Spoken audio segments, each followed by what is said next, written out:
Officials have confirmed only 3 approved survival protocols. Like, comment, subscribe.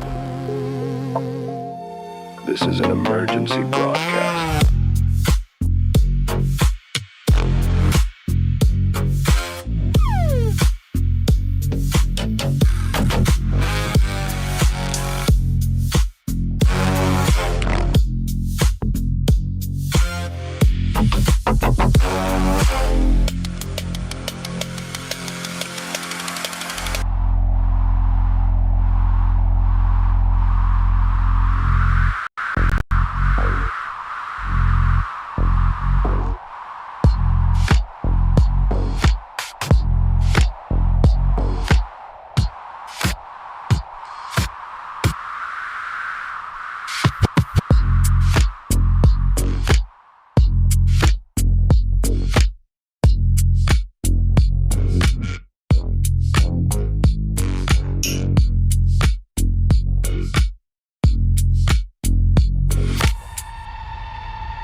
I'm not sure where your education came from, but they lied to you. Stats don't lie, though. How does that feel, by the way? At this time, officials have confirmed only 3 approved survival protocols. Like, comment, subscribe. An extinction level event is now imminent.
Attention. This is an emergency broadcast. If you can hear this, run! Run for your lives! The world has chosen the nuclear reaction.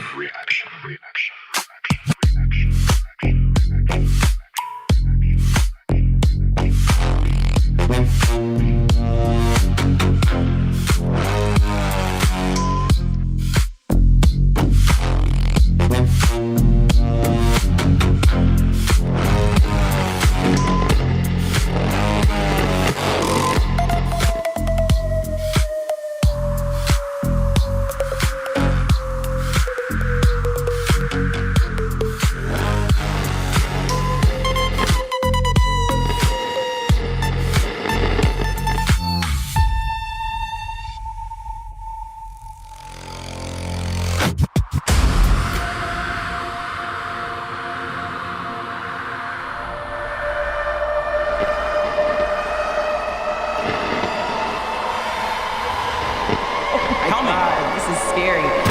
This is the nuclear reaction.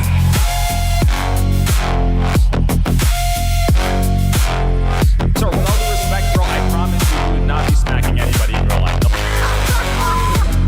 Listen, sir. Anywhere, any place, I would say the same thing I said to you up here. You're an idiot, you're dumb, and you're un-American, you're uneducated, and your IQ is around 50. You're mad at me because I'm smarter than you. You're mad at me because I'm better than you in every single way. You're mad at me because I'm more eloquent than you. That's why you're mad at me. Just admit it. That's why you're really mad at me, sir. Feels good to be back. Happy Monday, everyone tuning into the Nuclear Reaction episode 11. We are going to have a special guest actually joining us here on video. If you are watching on X or YouTube, he is a black activist, wrote a book on black supremacy, again, from the sort of BLM side of things. And so we're going to give him some time to join up on the show and hopefully, obviously, have a pretty interesting conversation. I think it's going to be a lot of fun, especially because he's going to be joining on video. I want things to be obviously more immersive with everything. So yeah, let's make sure we check up on him. Hopefully he comes through. Because the last guy that messaged me on Instagram, who had not like a big following, but like a decent following, pulled out. He was like, hey, I want to debate you and this and that. And I was like, hey, man, let's set it up. You can join. You can have your camera on, everything like that. And he backed out. But hopefully this guy is going to tune in and not, run away like the last guy. I have hope. I have hope in him. So, yeah. So for everyone tuning in, we're waiting on a sort of BLM. I don't want to like mischaracterize him because I don't know too much about him. But it says here, educator, martial artist, activist, author, world traveler. He also wrote a book titled Black Supremacy, which is kind of a interesting title of a book. I haven't read his book. I don't think most of us here have read his book, to be honest. But given what he says, he's been on the Sean Kelly show. His name is Dr. William Dion James.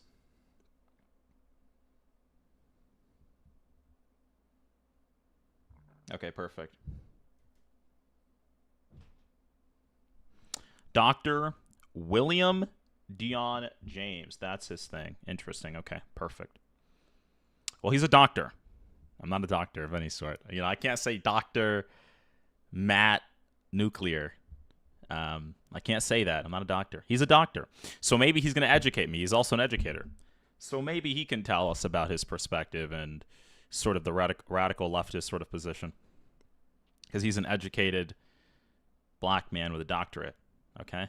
So he's going to really stick it to me with my ignorance, all right? Because I just don't know what I'm talking about here, apparently.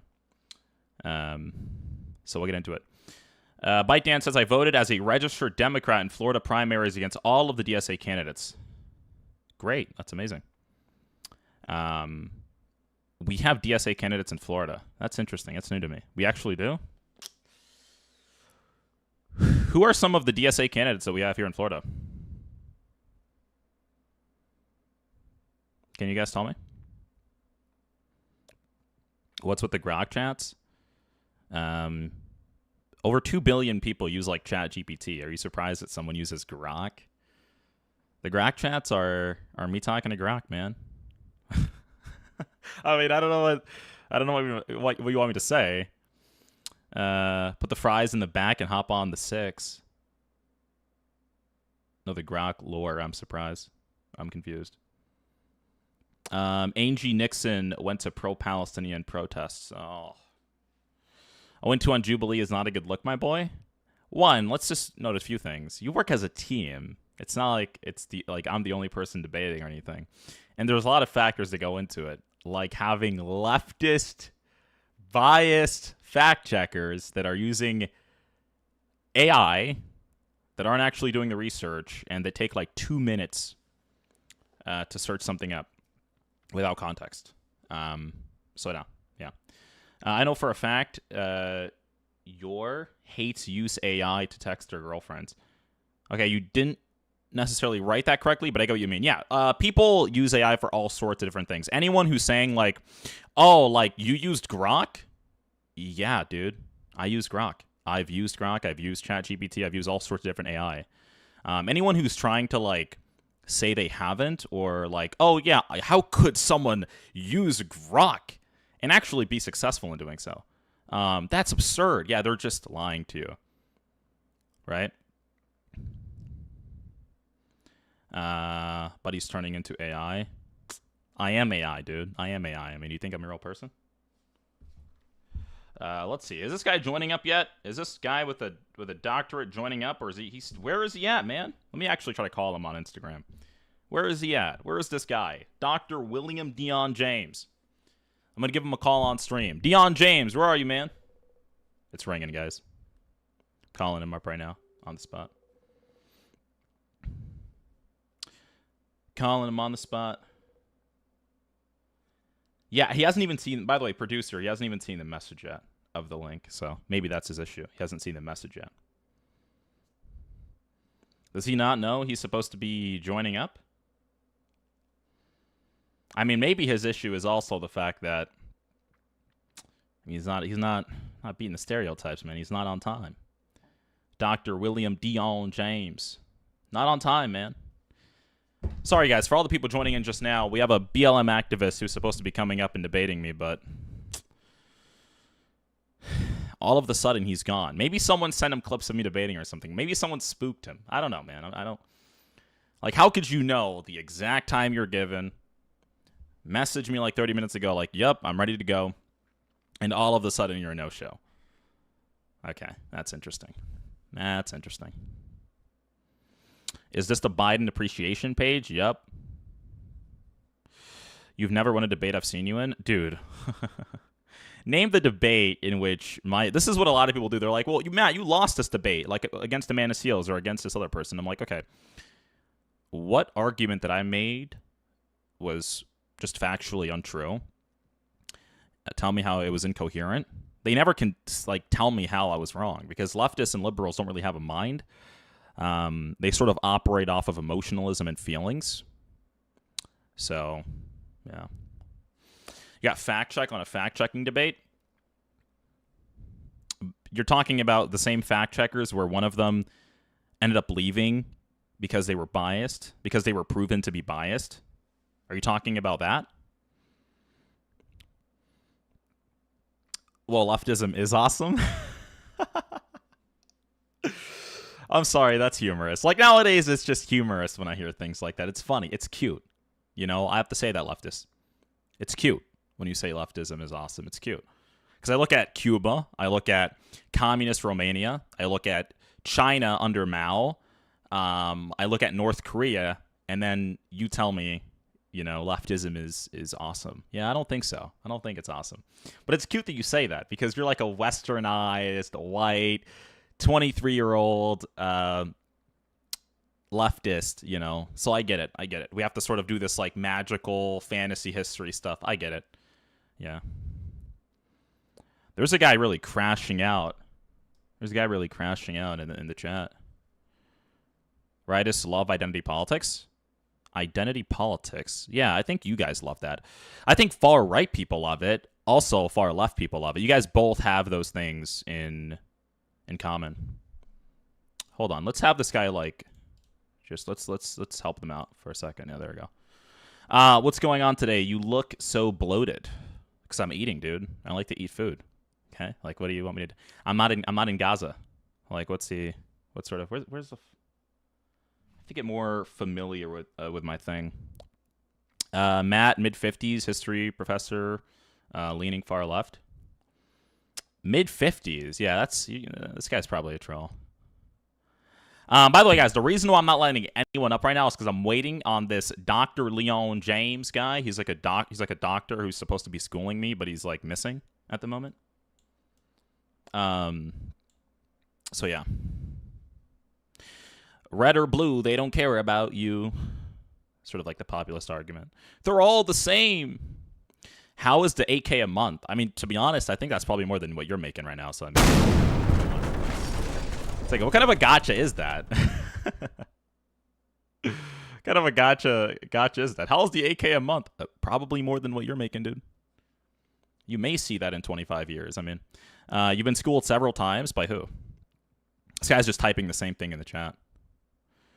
How's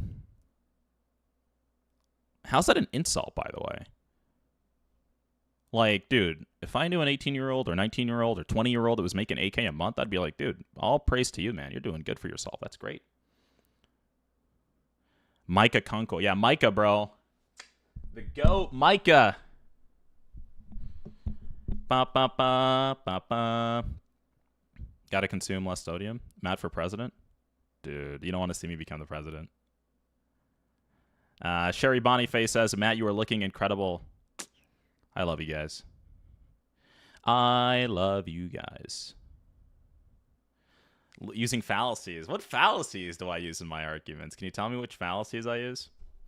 By the way, Micah, if you want to come up on TikTok, I'll bring you up. I'm just waiting. Like, we can chat. I'm just waiting on this guy, this, like, black activist to join up. I don't know. It's taking him, like, forever. Dr. Leon James. We're waiting on you, man.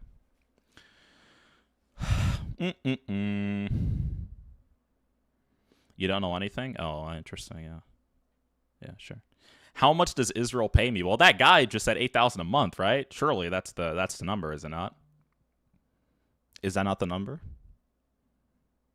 But I thought it was like I didn't think it was $8K a month. I thought it was $7,000 per post, is what you guys said.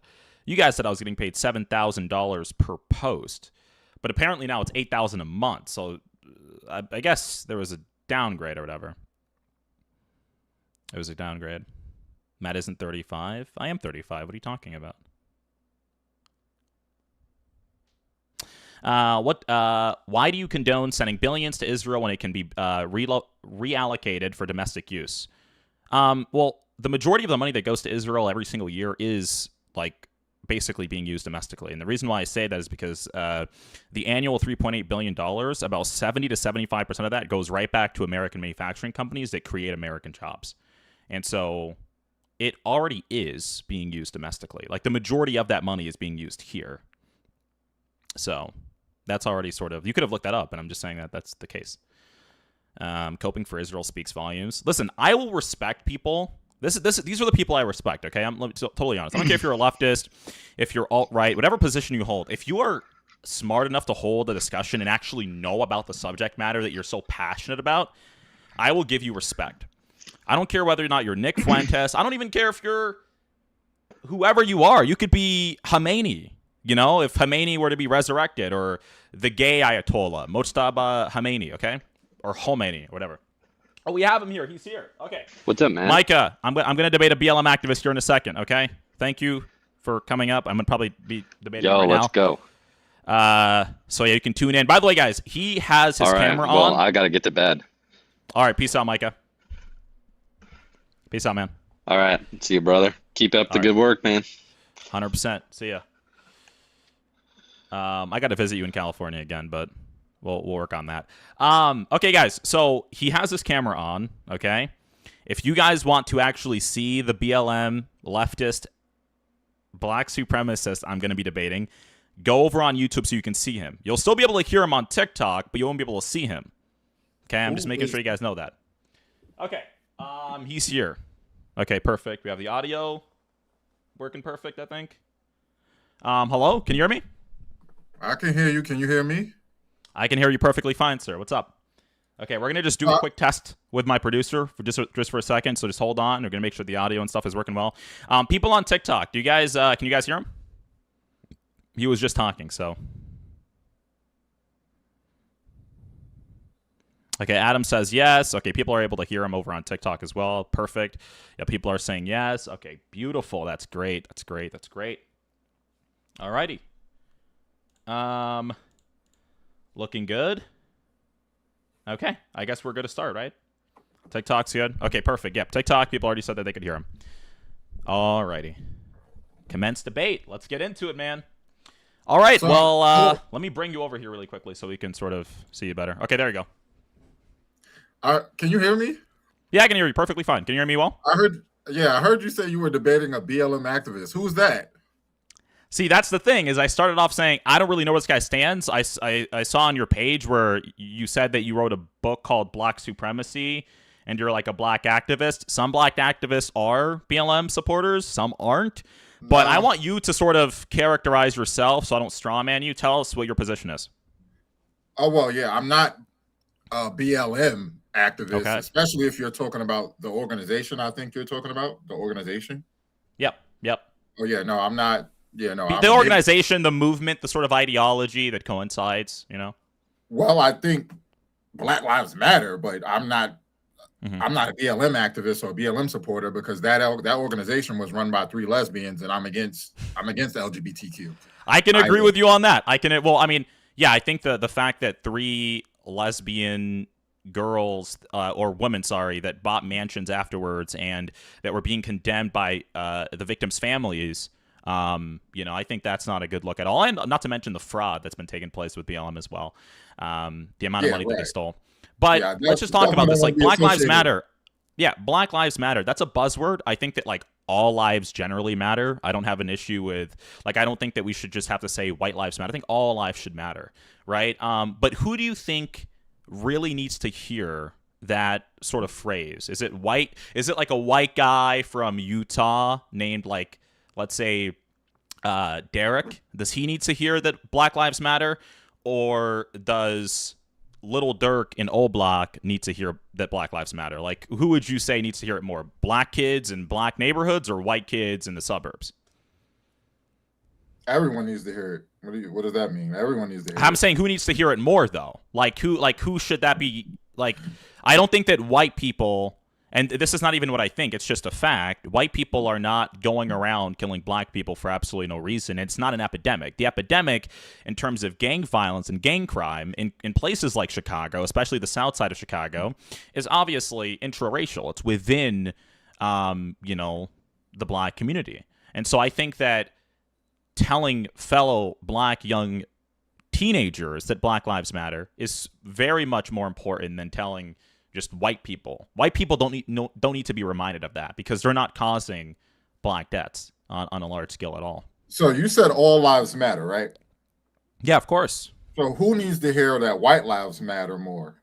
Is it the black guy in O Block, Little Dirk in O Block, or is it the white person, Jake in the white neighborhood, that needs to hear white lives matter more? Well, I would say actually both, because a lot of what I've seen from the left, both, because what I've seen from the left a lot is they want to dehumanize white people, that, white people are just colonizers, they're evil. I had a Nigerian guy come up here telling me that white people are like the devil or something. And so I think that, a lot of people in the black community need to hear that as well. And not to mention, obviously, black on white homicide is far higher than white on black, which is another fact substantiated by the NCVS.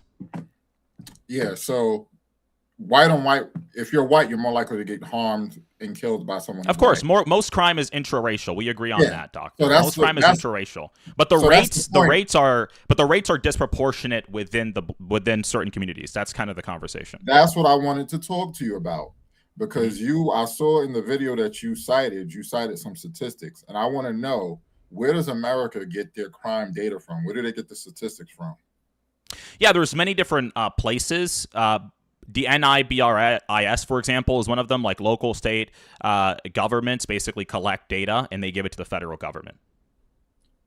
And they give it to them based on what? Well, obviously based off of many different factors that go into it. It's not just one factor. Like, is it based off convictions? What is it? Is it based off arrests? If you're talking about, well, actually, many different things. Yeah, convictions on the local level, arrests on the local level, many different factors. It depends. It's not like a uniform sort of thing. But before we get into that, just for a second, I want to know more about where you stand.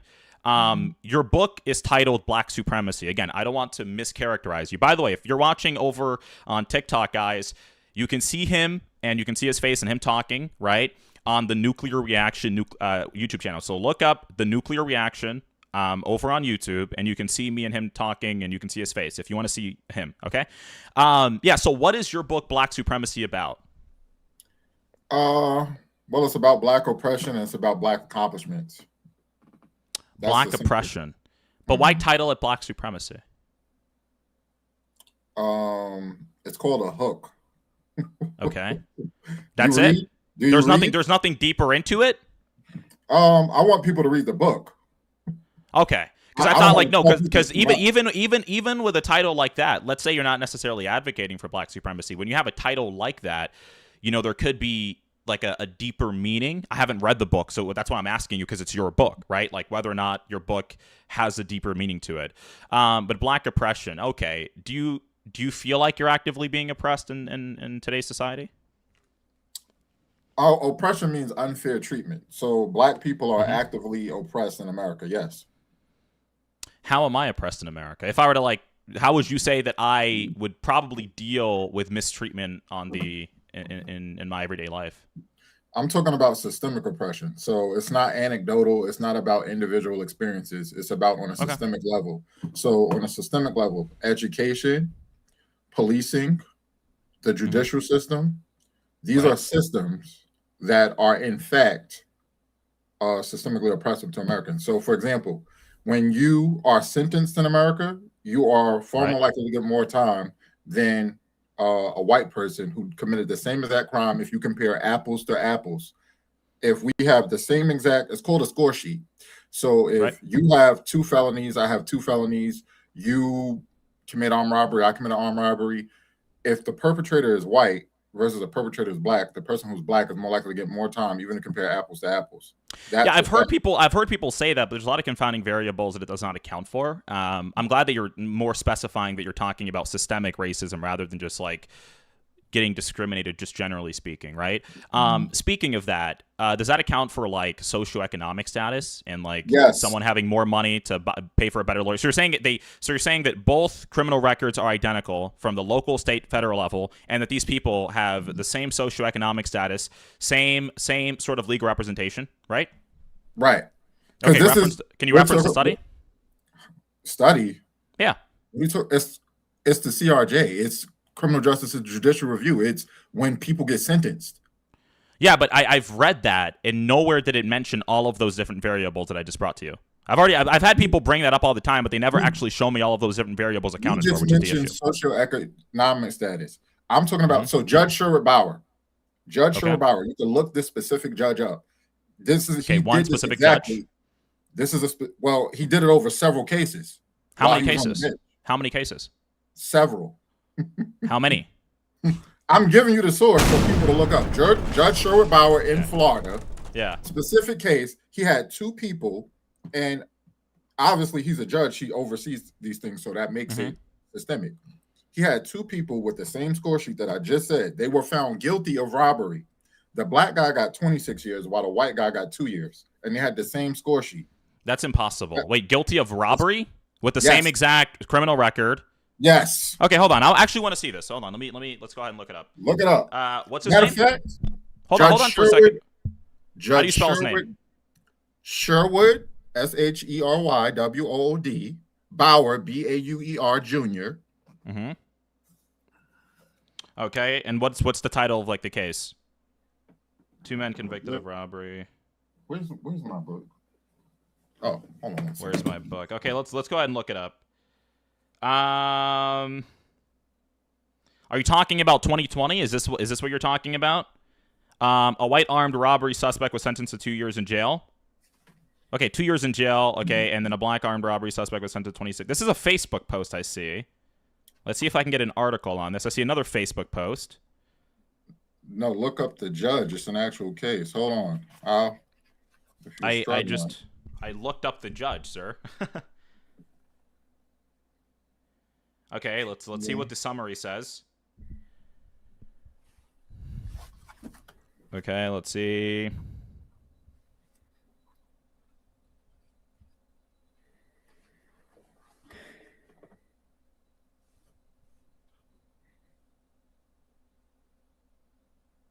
Yeah, so yeah, you misrepresented the case. So the white guy cooperated with prosecutors against co-defendants, which is always going to give you more leniency when it comes to the state. So Mr. Dr. Leon James, why'd you leave that out, man? My name is not Dr. Leon James.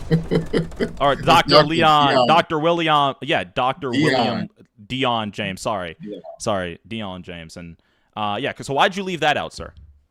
That's not being left out. He was found guilty. Yeah, I don't think you understand, sir. You can be found guilty perfectly of a understand. crime. I can explain it to you what you're saying. Can you agree?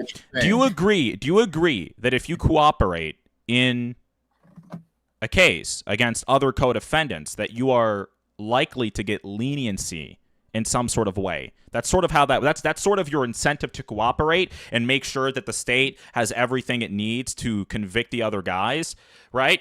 It's to what they're going to give you is a lesser sentence. Right? They're going to give you leniency. I get what you're trying to say. You're trying to say that even though he was found guilty, so he cooperated, so that's why his sentence was 13 times less. Is what you're That's trying to always say. how that works, sir. Yes. So are you trying to say, so deathpenalty.org, why is it that a black person is significantly more likely to get the death penalty than a white person, even when you compare apples to apples? Okay, now you're changing the topic to a different case. We're talking about this right now. No, I can debunk the other things in a second. I just want to focus on one thing at a time.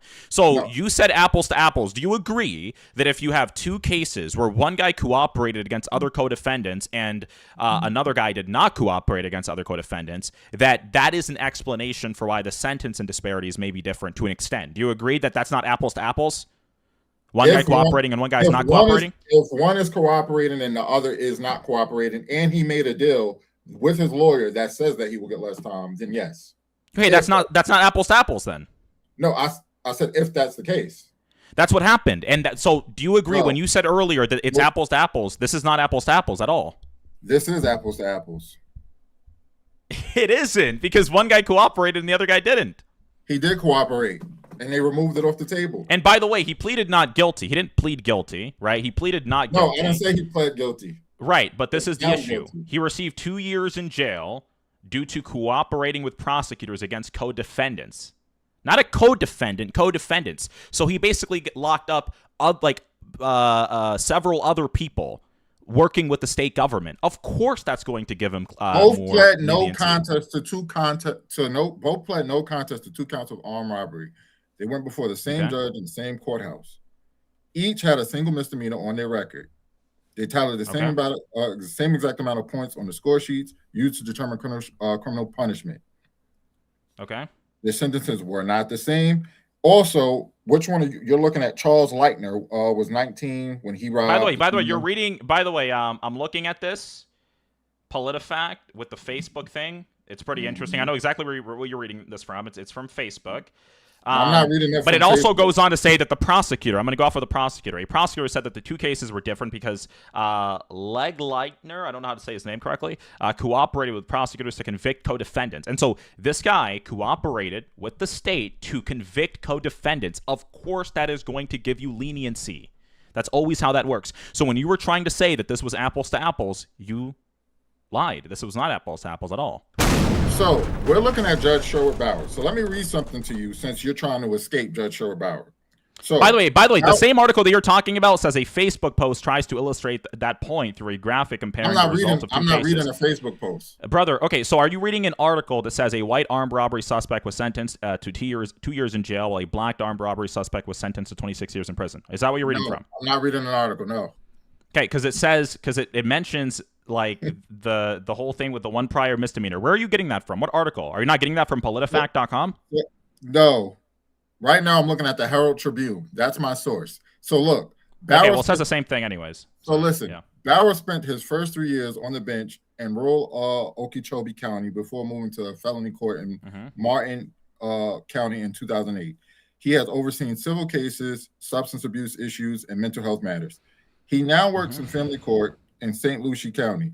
Though through it all, Bauer has been harder on blacks, according to the Herald Tribune analysis. That's the source. Yeah, according to a non-governmental organization that is claiming that. Let me read more, by the way. Let me read more. More than 1,800 cases heard in his courtroom. An analysis of 1,800 cases, a large number of cases, which shows a major impact that one racist judge has had on the community with extreme disproportion in sentencing. You asked how many. Yeah, but this is the issue. 1,800 cases. Right. So this is the issue with people trying to like do stuff like that, where they're trying to like sort of fearmonger people and hit these buzzwords. 1,800 cases. We don't like until I look at the methodological structure of how they did that analyzation. Hold on. Until I look at the methodological structure of how they analyze those cases, I can't make a comment on that because. There's so many different variables, and you are a doctor. You should know this sort of stuff. I know about variables. There are so many different variables you have to account for. But let me read more. Sample size too. Let me read more. Thank you. That's great. And MOE. Do you know what MOE is? Hold on. You know about sample size? Hold on, sir. Calm down for a second. Do you know what an MOE is? Since you know about sample sizes, what is an MOE, doctor? Let's talk about this. You just said before. Oh, we don't have a number. It's 1,800, and you're talking about apples. What is an MOE? What is an MOE? You don't know. No, you're not escaping away from this. If he, in fact, for 1,800 cases of black and white civilians, if he in fact disproportionately sentenced black people more harshly than white people, is that systemic racism? No, it isn't. Because unless I look at the variables, no, it isn't. It's really simple. Because if those black people, can you stop interrupting me for a second? I did hear the question. Just stop interrupting me for a second. Hold on, brother. Calm down. Calm down. Okay, perfect. Okay, perfect.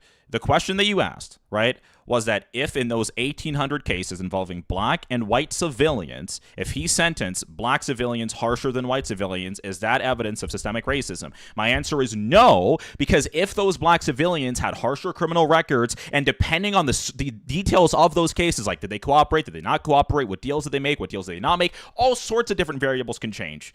But let me read more about the case that you brought up about the judge, just so we can get deeper into this.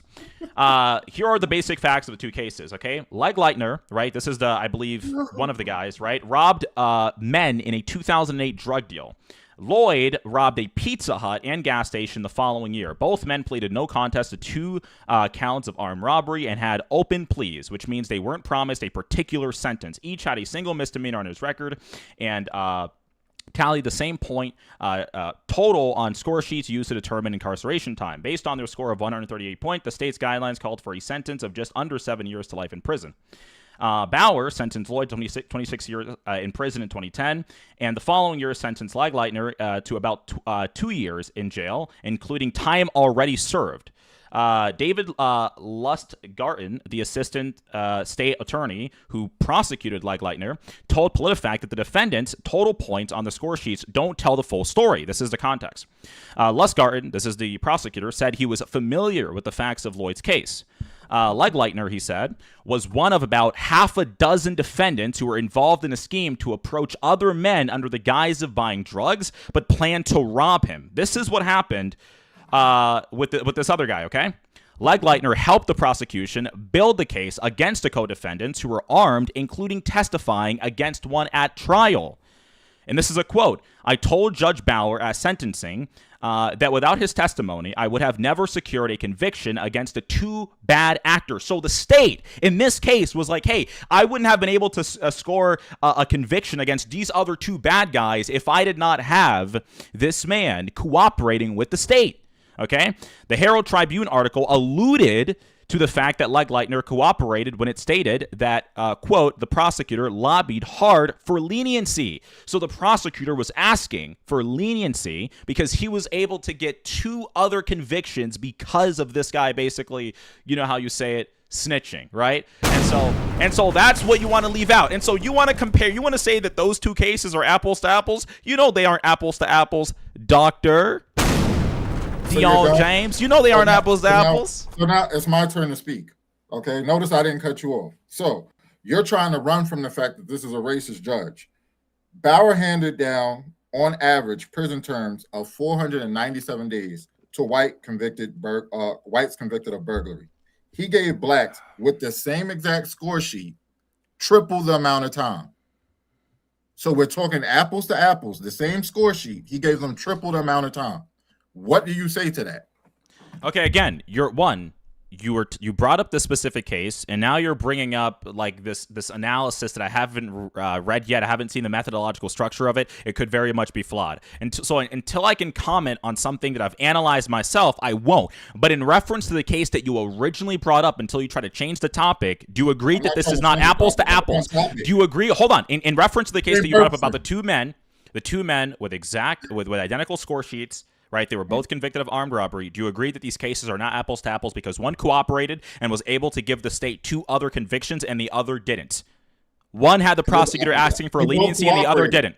Do you agree that it's not apples to apples, like you said? It is apples to apples. He's still holding on to it. People can look it up. You said yourself that the other guy, both of the guys had made a deal. One's worked out better and one's didn't. It still doesn't signify 13 times the amount of time. One got 2 years and one got 26. Yeah, this guy got 2. This guy that we're talking about, the white guy, he was able to give the state 2 other convictions. So when you're trying to say this is apples to apples, you're being disingenuous and you're omitting. It's not disingenuous. You're omitting. It is disingenuous, right? Either because there's only 2 explanations. Either you knew about these extra details that you happened to leave out and what the prosecutor said, right? Or you were ignorant, okay? If you were ignorant, you can just admit, okay, I didn't know about this extra. Did you know when you first brought this up about the extra details of what the prosecutor said and the leniency because of the 2 other convictions? Did you know any of this stuff? Yeah, it's in my book.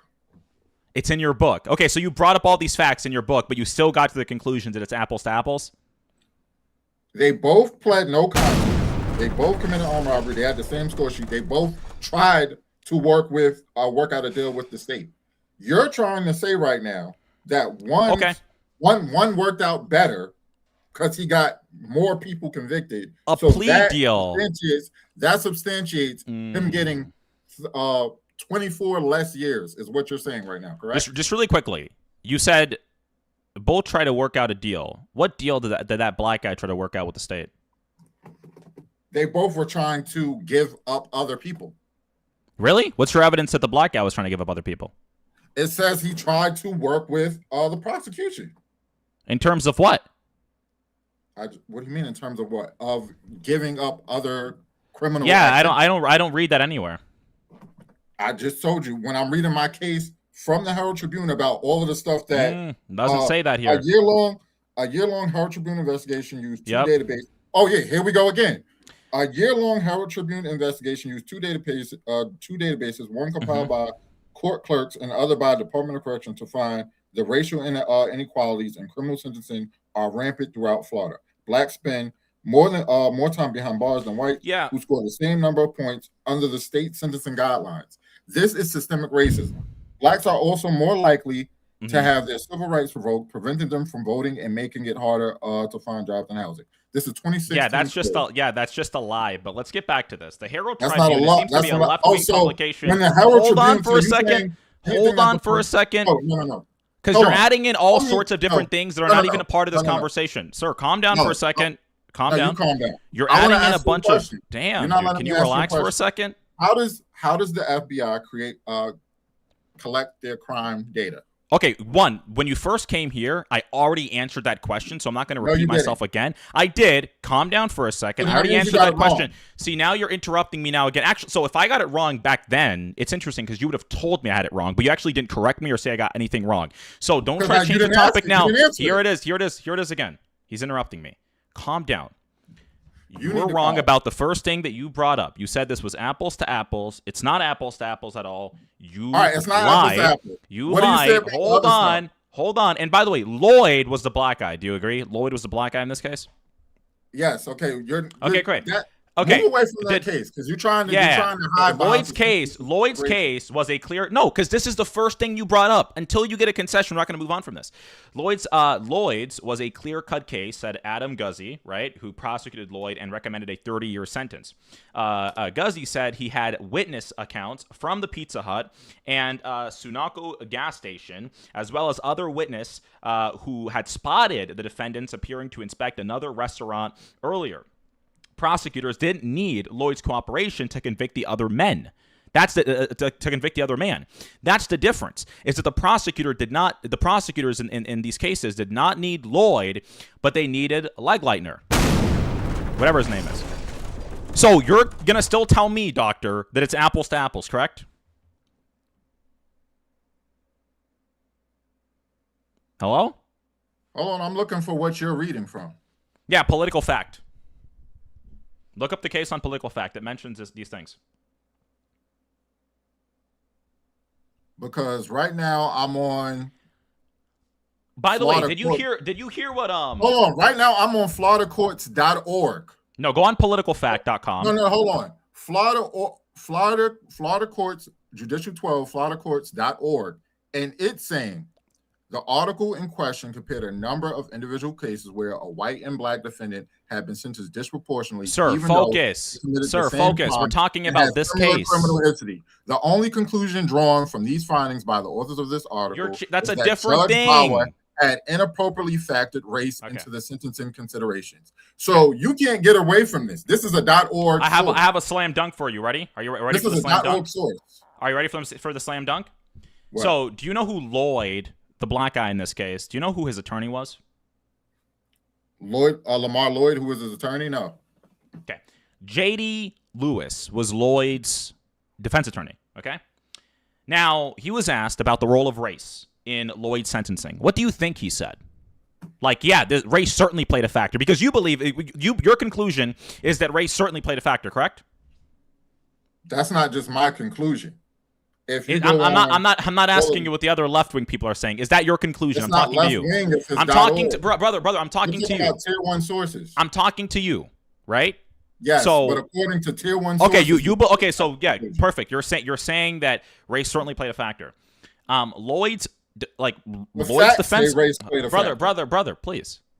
Lloyd's defense attorney said, quote, "I can't personally say there is evidence that race was a factor." This was what Lloyd's attorney said. So, okay. Lloyd's attorney say he can't prove that race played a factor. That's what Lloyd's attorney said, and he was his defense attorney. That doesn't prove anything. You said that to prove what? He's the defense attorney. You're not the defense attorney, and you guys are reaching two different conclusions. You're definitive about race playing a factor. He can't say there's evidence for it, is what he's saying. Across a study, an analysis of Judge Sherrod-Bauer's cases, 1,800 cases, they determined. See how you're changing? I'm not talking about 1,800 cases. I'm talking about these two cases. No, because the sample size, a large amount is. So would you agree in research? 1,800 is better. Yeah, than more. One, Yeah. Obviously, I agree. When you're trying to reach a more general thing, I agree. A larger sample size is always better. But this is the thing: the issue with criminal convictions and criminal cases is that there's a lot of nuance and a lot of things that go into it. Like, for example, when you brought up just one example of systemic racism, which was the Judge Bauer case when it came to Lloyd and Legleitner, two white guys both convicted of robbery, one guy sentenced to 26 years, one guy sentenced to 2 years, with similar score sheets, you omitted a ton of important information in just one case. You want to jump to hold on. You want to jump to 1,800 cases when in just this one case, I found like 5 different issues. Okay, one of the issues you didn't mention, I have been naming them, but I'll go ahead and repeat myself again. Please don't interrupt. One of the many issues is the fact that you believe that race definitively played a factor. Lloyd's own defense attorney said he can't find evidence that it played a factor. Another key thing was the fact that you omitted the fact that Legleitner actually cooperated with the prosecutor. Another thing that you omitted was the fact that the prosecutor in the case, right, said that she was only able to get the conviction of 2 other men because of the help of Legleitner.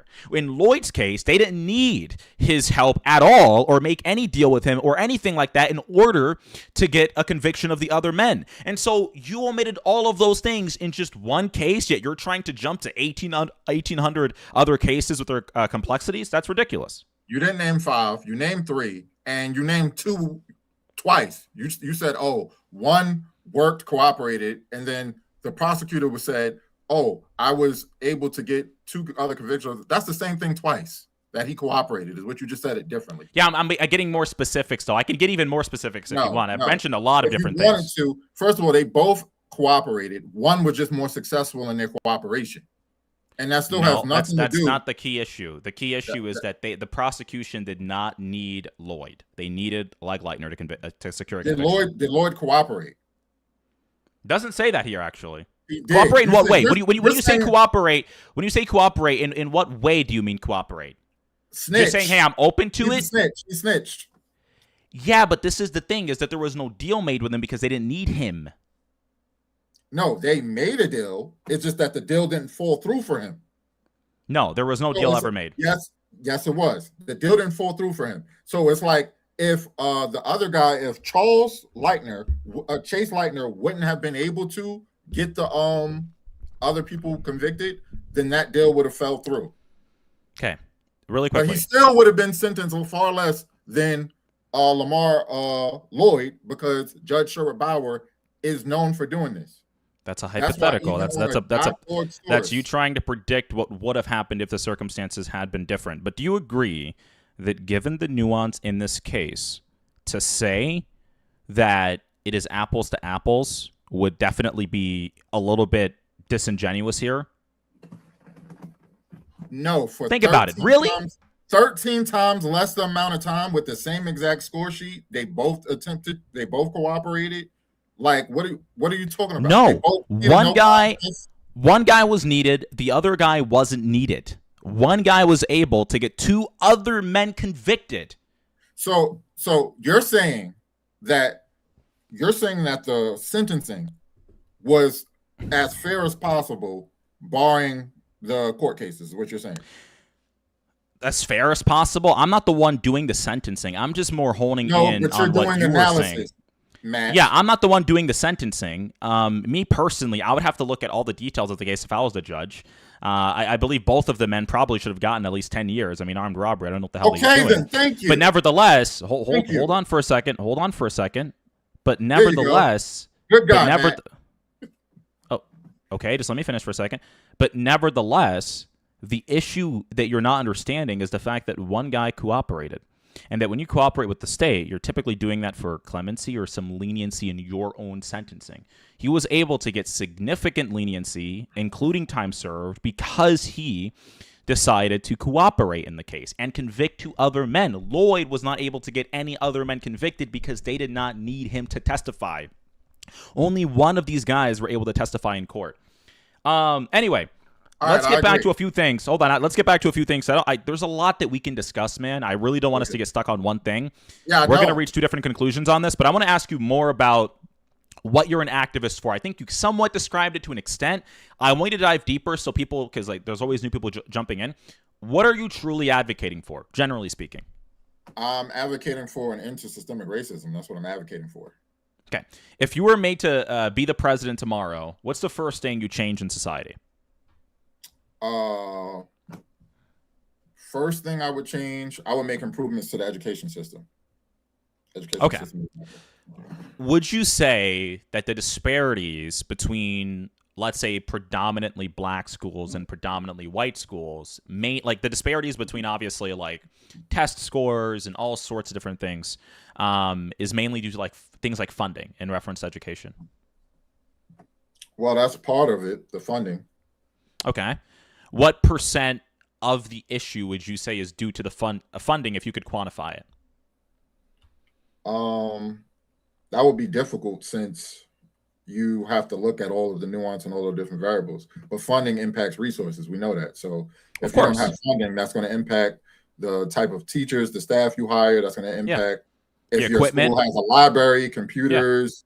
It's going to impact so many the sports, different things. So that would be a significant impact. If I could, it's over 50% of the problem. Okay, there you go. You quantified it by over 50%. So the majority of the issue is due to the funding. Let's just give one example at a time, because I think that when we not just do generalizations, but when we actually try to use a specific point, we can narrow it down and we can actually talk about it. Baltimore City Public Schools is 75% black. They, I believe, receive $22,000 per pupil, $22,000 per student. That's a lot of money, one of the highest in the country in terms of per pupil funding. How come their test scores are lower than the average, for example, predominantly white Utah public schools? So then you have to bring in so looking at the funding, if you think the funding in the schools now just means that the school is going to be successful, is that what your question before was aimed at? Is because maybe I misunderstood the question. No, I was trying to ask you what percent of the disparities in school performance was due to funding, and you were able to quantify it to over 50%. I mean, the majority of the issue is due to funding, not super majority, but the majority of school performance. That's not just funding. I'm not saying just funding. No, not just funding. Not just funding. No, but school performance, that's not 50% of it. That's okay. Funding is 50% of it. With school performance, you have to look at the actual students and the variables within your student body. So, for example, with how many students have IEPs, how many students have 504 plans, those are the most significant things with school performance. The 100% would go towards that with school performance. Okay. You know what an IEP is? Yeah, individual education plan for certain kids with maybe special needs and stuff like that. You know what a 504 plan? Yeah, I'm pretty sure it's something similar to that, right? Similar, but more behavioral. Yeah, more behavioral. Yeah, people having behavioral issues. So you're saying that? Are you trying to say that drugs and things like that? Right. So, are you trying to say that black kids are disproportionately having behavioral issues at school? No, I'm trying to say that if you look at, I said psychotropic drugs. So sometimes it's certain things that are beyond the scope. It could be cognitive issues. So you have to look at people on the spectrum and things like that. So these are things that are going to impact testing that are the most significant things. If I have a student body where I have 0 kids on IEPs, and then I have a student body where I have 100 out of 200 on IEPs, then I'm going with the school with 0 IEPs. So you're saying the reason why Baltimore City Public Schools is doing horrible, as an educator yourself, is because of like Baltimore City Public Schools presumably having more IEPs and 504 plans? Presumably, yes. Percentage-wise per capita, I would say if the school has more IEPs and 504 plans, if you look at the data, the schools with less of those do better academically.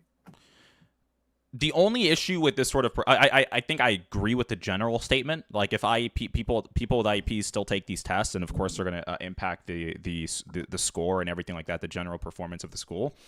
Even LeBron James School, which is heavily funded, still has these sort of issues, which are predominantly black, by the way. So what you'd have to sort of, I guess, conclude is that the reason why these black schools are doing so horrible, even with so much funding, is because there is a disproportionate rate of people on IEP plans and 504 plans, which I don't even know if that's, I don't know if there's a study on that. Like, I don't know if there's...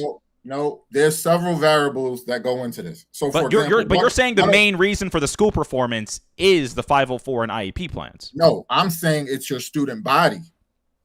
Yeah, which would, your student body would include the composition of the school, correct?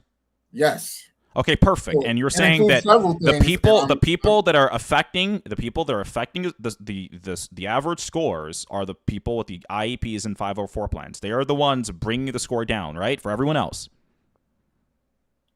For everyone else, I mean, I'm saying that's a significant variable. You also how have significant? To look at, how significant though?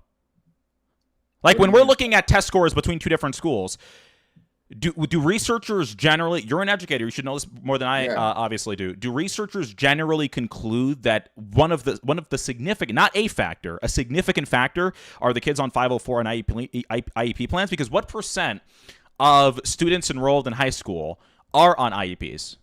That has to be included in the data, or it should be included in the data, because legally, legally, when a student has an IEP, that's how you determine within the scope of their IEP, they could get more time on a test. I'm sure you know this. If a student is struggling and they have an IEP, a test could be 3 hours. They get 4 hours or 5 hours or 6 hours. They get that for a reason. Some students, it could be in their IEP to get a test read to them. They're struggling with certain things test-wise. However, there's significant variables. If the school has a poor administration where the school doesn't put system structures and procedures in place to allow students to be successful, that is significant in impacting student testing. So a lot of these schools are poorly run. A lot of these schools have poor administration. I've been in the schools where kids are running through the hallway, cursing, doing all types of nonsense, and it's not the students' fault. It's really the adults who run the school is their fault for not setting the systems and structures in place. Because I've been in 2 schools in the same neighborhood, and one was an amazing school with the same demographics. You could be black and Hispanic and low socioeconomic status, Title I school, and they're doing well, and then same demographics across 2 blocks, and it's terrible. You have to look at the Interesting you say that. I looked it up. It's about 15% of students have an IEP. I don't see any data to suggest that those 15% of the students are the ones that are causing the disparity that we see between white and black schools, even with similar funding or with funding where the black school is receiving like a lot more.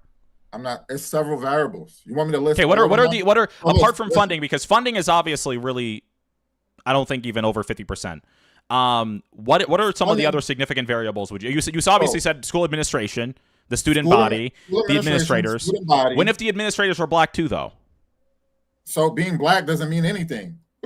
Obama's black. Okay, well that's interesting. You guys say that because people on the left always like to mention representation, right? And how other black people will understand black people better, right? That doesn't and know how to deal with the issue. Like, do you think that mean you know how to run a school better? Do you think that? I agree with you, but I'm saying this is an argument that is typically heard from people on the left or people that are like black activists like yourself. I'm not on the left. Okay, where are you? I'm independent. I'm not a conservative. I'm not liberal. Okay, you're independent. Okay, yes. You're independent. So even when they're culturally in tune, what is causing these other disparities? You're just saying that these administrators are ignorant, and if so, why? Why are they ignorant? Some of them is their own bias, and they just don't know what they're doing. I can't say why. Their own. What would be their bias if they're black too? What would be their bias? If they're black, what would be their bias? Yeah, I want to know. Okay, well, let me play the game. Sometimes people are biased in the negative towards their own people, and it impacts them negatively. So I'm going to show you how it does this. It goes with a lack of accountability. So let's say the student's name is Johnny. Johnny, black kid, and I'm black, and I'm like, oh, well, I'm going to be lenient on Johnny because he's black. So Johnny punches a kid in his face, and instead of suspending him, I'm going to say, you know what, let's give him another chance. And then he comes to school tomorrow, he punches a kid again, and I'm going to say, you know what, let's give him a chance. That's biased in the negative. You get it? So you're saying that is happening in these black schools? I'm not saying it's happening in all schools, but I see schools where it's like they have an accountability problem here. And in some schools, that is happening. If I was in charge, I think I can agree with that. I think I can agree with that. If I was in charge, that wouldn't happen. When I was worked in a high school for 5 years. I've been a dean. I've been different positions. I don't allow that nonsense. You're going to control yourself. I don't allow excuses. I come from low socioeconomic status. Not that low. I don't want to make it seem like I was, poor. We were middle class. We were humble, though. Both of my parents were maintenance workers. I've told this story. So I come from this. You're not going to be in my school causing trouble and distracting others. I'm going to hold you accountable. Your parent's going to have to come in. If your parent doesn't come in, I'm going to the house. I'm going to where you live. If you live in a shelter, I'm going there. I'm going to speak to who's in charge and who's responsible for you to get your behavior under control. A lot of times people don't want to put in the work and they don't want to do these things. They want to give kids slaps on the wrist. They curse a teacher out. We send a kid to the office. They send them back with snacks. That's a poorly run school. I agree with you. I don't have any disagreements here. I was just obviously asking you what you think the disparities are caused by, and I was just trying to make a general point that I don't even think that funding accounts for maybe 30% of the disparities. That's just my point. But I mean, you bring up those other factors. How can I disagree with that? I think accountability. I think accountability is certainly a factor. Yes. But I've worked in these schools where funding is a factor. I've worked in high schools that don't have libraries. That's just crazy. How do you not have a library? Like they have no library and no computer lab. That's going to impact everything. Let me ask you, since you're an educator, I think you should know this. What mainly affects district funding? The community that you're in. That's going to affect the funding. Well, property taxes, right? Yeah. Higher socioeconomic communities get higher funding. Okay. So you're telling me that if properties, hold on, if you're telling me that low demand areas with depreciating property rates are going to obviously receive less funding. Do you agree with that general sentiment? Yes. Okay. So when we have places like the south side of Chicago, would you say the south side of Well, Chicago has? look, Hold on for a second. look, I want to follow this through. I want to throw Come in on, something man. I just that- want to flow. but I want to follow throw this in logic through something for a that second. impacts it, because when you have students that have certain conditions and certain things like IEPs, you get more funding for that kid. I agree with IEP sure gives more funding than a kid without an IEP. Do you know that? Yes, of course. Okay. So now you can. Okay, continue. perfect. Okay, perfect. And so, would you say that in the south side of Chicago, funding there is low or high? I don't know the south side of Chicago. I'm not from Chicago. I don't Okay. know. Okay, well, south side of Chicago is not known for being rich or wealthy. So I'm going to assume that it's pretty low there. What else happens in the south side of Chicago, right? Well, carjackings, teen takeovers, robberies, murder, gang violence, sectarian sort of crime. And so if property taxes and asset values within an area like that in businesses, all of those different things that give the local government money to pay for those schools, if those things don't exist, of course, this funding is going to be less. And so don't you think that trying to get people in these communities to stop doing all of this crime would help with funding as well? Because if I refuse to open up a business in the south side of Chicago because King Von, who's dead now, by the way, would rob me or rob my business, right? If the people from O'Block may rob my business, I'm not going to open up the store. And if I don't open up the store, then people aren't receiving food from the store. And if that's the case, people are also not being employed here. And if that's the case, people are going to be poorer. And on top of that, I'm not going to be giving any taxes from my business because my business won't exist to the local government that would then fund the school. And this goes on and on with all sorts of different businesses and properties and so on. So don't you think trying to get all of these people in the south side of Chicago to tone down the crime would help a lot with funding too? Yeah, we should get these communities. All low a key factor, a key variable with crime is low socioeconomic status. Whether you're Black, white, Asian, Native American, a key aspect of crime is low socioeconomic status. We agree? I agree that it's a key aspect of crime, but I think that it's overstated and it's sort of overused. And the reason why I say this is because I saw a study that was done, and it was actually quite concerning, where it said that the top 1% of Black families, let's say with a household income of over $1 million, if they have a son, that son is just as likely to be incarcerated, right, as a white household of an income of $30,000 or $35,000. Sorry, if that white household were to have a son, that son would be just as likely to be incarcerated as the Black son. And so I think that's concerning too. What study? What study is that? I can bring it up. Give me a second. It was posted. Hold on, just 1 second. Let me cite it.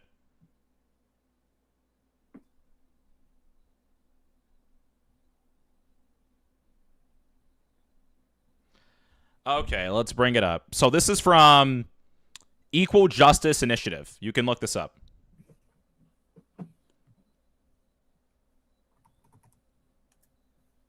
And there's also another source here mentioning the same thing. The Washington Post also posted it, by the way. Poor white kids are less... well, this is what it says here. Yeah. So yeah, go to Equal Justice Initiative. It says this. So I'm not saying that it's not a factor. Of course it is. Being born in a poor area with low funding and all of those different things are going to be a factor in whether or not you commit crime or whether or not you're more compelled to commit crime because of your circumstances. But I don't think it's necessarily as large as people say it is.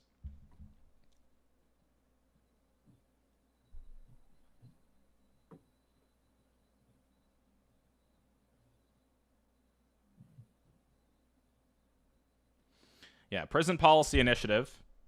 It says right here, Black men raised in the top 1% by millionaires were as likely to be incarcerated as white men raised in households earning about $36,000.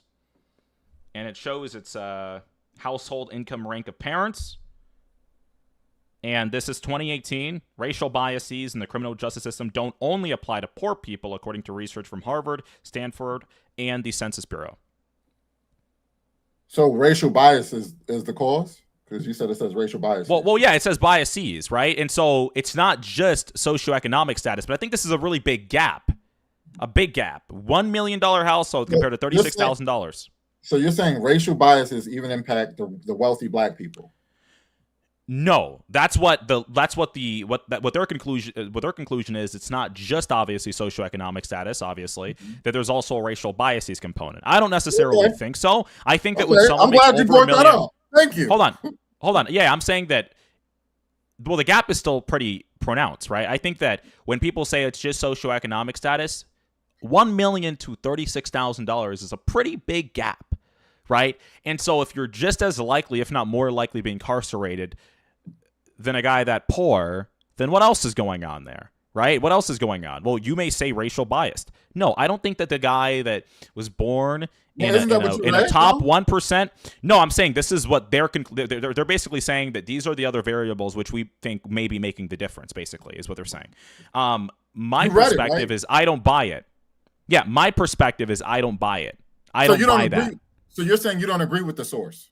Okay, you're not understanding what I'm saying. You have to try to just comprehend it. No, just try to slow down, comprehend it for a second. Your source said racial biases, correct? Okay. So this source is saying that top 1%, if they have a black son, just as likely to be incarcerated as the poorest white families, okay? And their conclusion is that it's obviously not just socioeconomic status, or that's not even like really one of the largest factors like you mentioned, right? They believe that racial biases may play a factor. I don't have to agree with every single proposition within a study, right? But I think that this key point sort of removes the severity of socioeconomic status that people try to act like there exists. But in terms of the racial biases, walk me through this. It says that racial biases. Right. Walk me through this.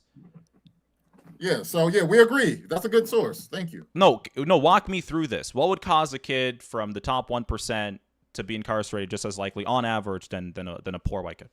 Systemic racism. Really? Yeah.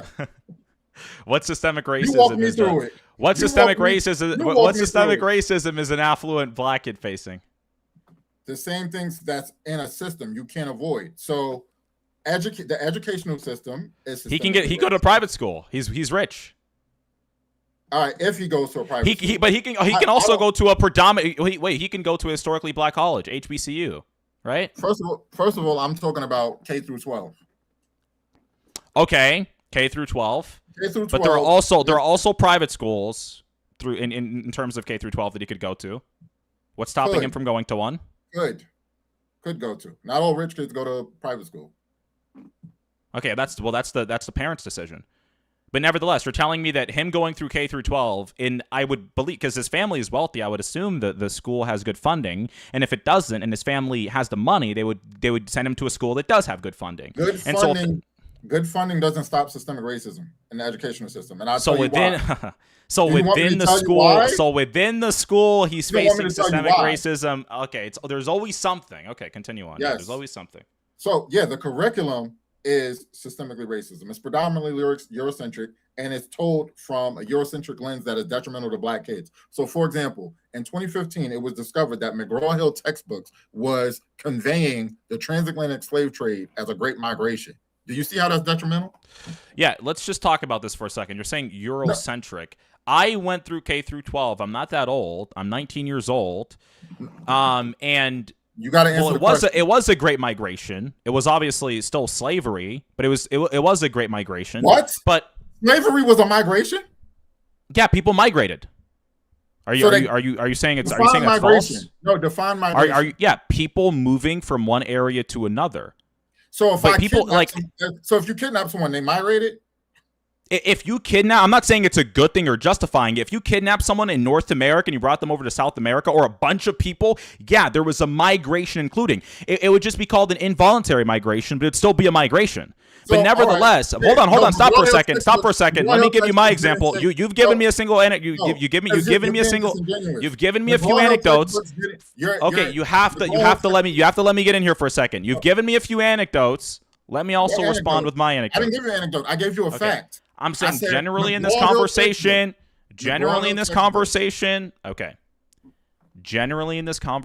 well, we can talk about Hannah Nicole Jones and the 1619 nonsense, right, in a second. But just hold on and let's finish up this conversation. I'm talking about the anecdotes you've been giving me throughout the conversation, because you've been telling me a lot about you and as an educator and what you've done and stuff like that, okay? So my perspective, by the way, when I was in high school, was that I was given this sort of, I don't know how to even describe it, this illegitimate perspective of slavery, that white European Anglo-Saxon men got on boats and just came across West Africa, and they went into the interior of West Africa, grabbed a bunch of black people and put them on boats. That's the conclusion that I got to by learning it from history, okay? Going to school in Florida, okay? That's what I thought until I started doing more research about it, and I learned that, well, there were people like King Gaizu, monarchs like Queen Nzinga, who were selling hundreds of thousands of slaves to the Europeans, and they were proud of it, and they didn't want to stop it, and they believed that it was enriching their people. I was never taught that at all. I was also never taught the story of the guy from Angola. You can rub your head all you want. The guy from Angola, his name is Anthony Johnson, who was actually one of the first men to have permanent slaves in America, who was a black man also. I was never taught that, right? And so I was never taught the crucial role that Western African traders actually played during the slave trade. Never taught that perspective either, right?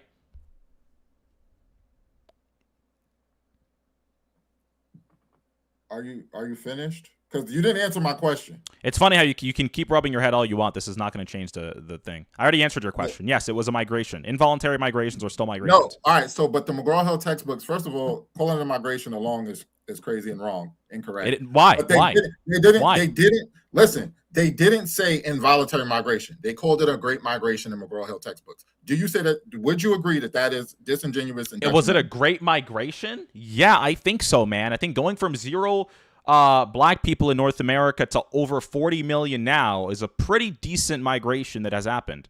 So the trans-Saharan slave trade was also a migration. Let me make sure I'm getting this question correct. Many migrations came through conquest and slavery. You don't see it as detrimental to black youth to learn about the transatlantic slave trade as simply a great migration. I'm not saying as simply a great migration. I'm not saying it was simply a great migration. You always have to have phrases and texts for certain things, obviously. I think that the majority, I'm around black people all the time. I think that the majority of the of black people that I know, the way that they perceive slavery or that I've talked to, is they view it not from that Eurocentric Great Migration lens. They view it from the typical lens that we hear, right? It was that Europeans, evil, came there, stole us, took us from our kingdoms, brought us to North America, enslaved us for hundreds of years. That's the typical thing you get. And so even if that case is exactly how you're saying it is, even if that's true, that would seem like an anecdote to the general perspective, because the majority of people that you're around, you're an educator. You know how black people actually view slavery. They don't just view it as just a simple great migration. That's it. You know how they actually view it, right? No, sure. I don't know how every black person views it, because you clearly on a general sense. But you would agree if in the textbook it says that it was a migration, it doesn't throw in the fact that these people were brought over here involuntary and whips and chains, and they were defecating, menstrual cycle, urination, all on each other, many of them dying on their way over here. If it doesn't include that information, you would agree that that is detrimental, correct? Well, I think, I want to be historically accurate, which leftists hardly ever want to do. I would want to include all of that information. By the way, would you also agree that it should include, do you also think it should include King Gaizu, who is the king of the kingdom of Dahomey, who said that slavery was the ruling principle of his people and that he did not want to end it after selling hundreds of thousands of slaves to the Europeans? Do you think it should also include that black man who said that? It should be historically accurate. It can include it all. Well, you're giving the same answer I gave, but be more specific. Do you think it should specifically include that Queen Nzinga, who was an Angolan monarch, sold hundreds of thousands of slaves to the Portuguese and to the Dutch? Do you think it should also include that in there? Yeah, sure. Okay, perfect. So it took both parties to participate in it. It wasn't just bad Europeans, right? It took both parties to participate in it. We agree. We want all the context in there, including including the participation of Western African monarchs who are enriching themselves. By the way, do you know that the British had to set up the British Squadron? They didn't want to. The black African monarchs did not want to end slavery. He said it was the ruling principle of his people. the British had to literally patrol the coast of Western Sub-Saharan Africa to prevent black people from being taken by the Portuguese or the Spanish, who had yet to actually end slavery. They were the ones to end it. The African monarchs never wanted to stop it. They loved it. They were enriching themselves and making money from it. All right, that's, you can talk about that. We can talk about the tribal warfare. Add all that, by the way, add all that context in there too, right? Yeah, let's talk about the tribal warfare. Talk about the tribal warfare in Africa, so that people don't get it misconstrued. People be like, "Oh, well, your people sold your people." First of all, when it's tribal warfare and you look at yourself differently, and there's thousands of different tribes and ethnical groups within the continent of Africa, where you got Igbo and you got people who are Nigerian and different. It's different. It's 52 countries. It's different.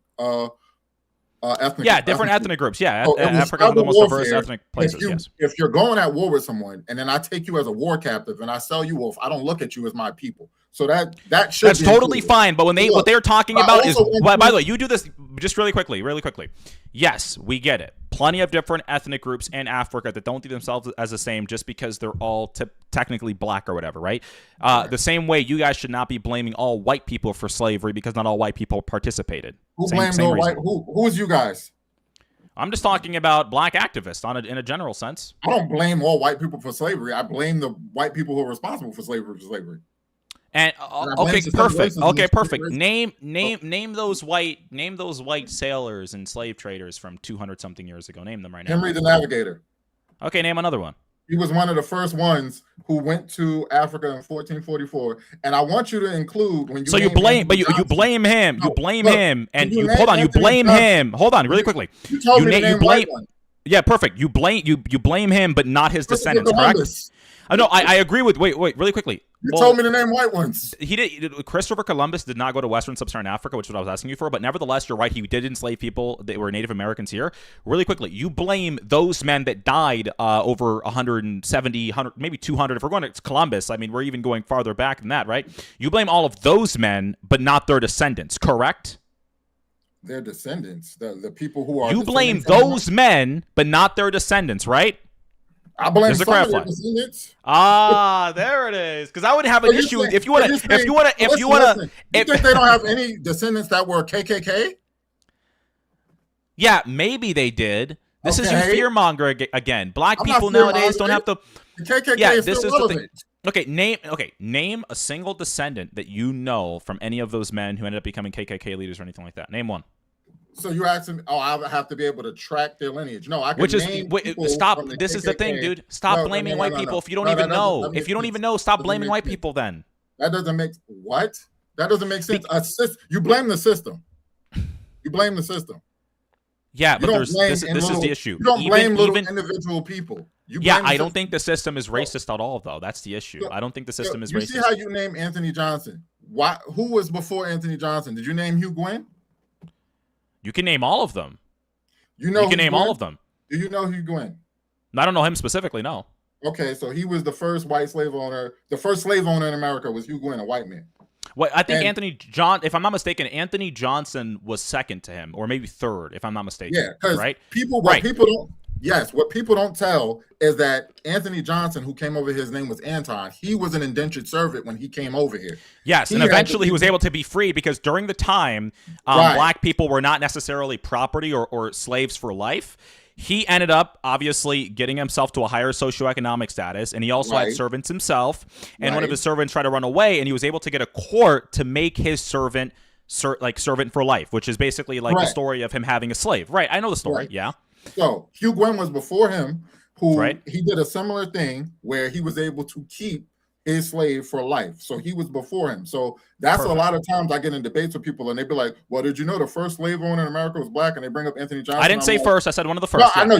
I'm not talking about you. That's why I said people. They need to know true history, know the truth about Hugh Gwynn so that they don't say things like that. I want to deal with the facts and the truth.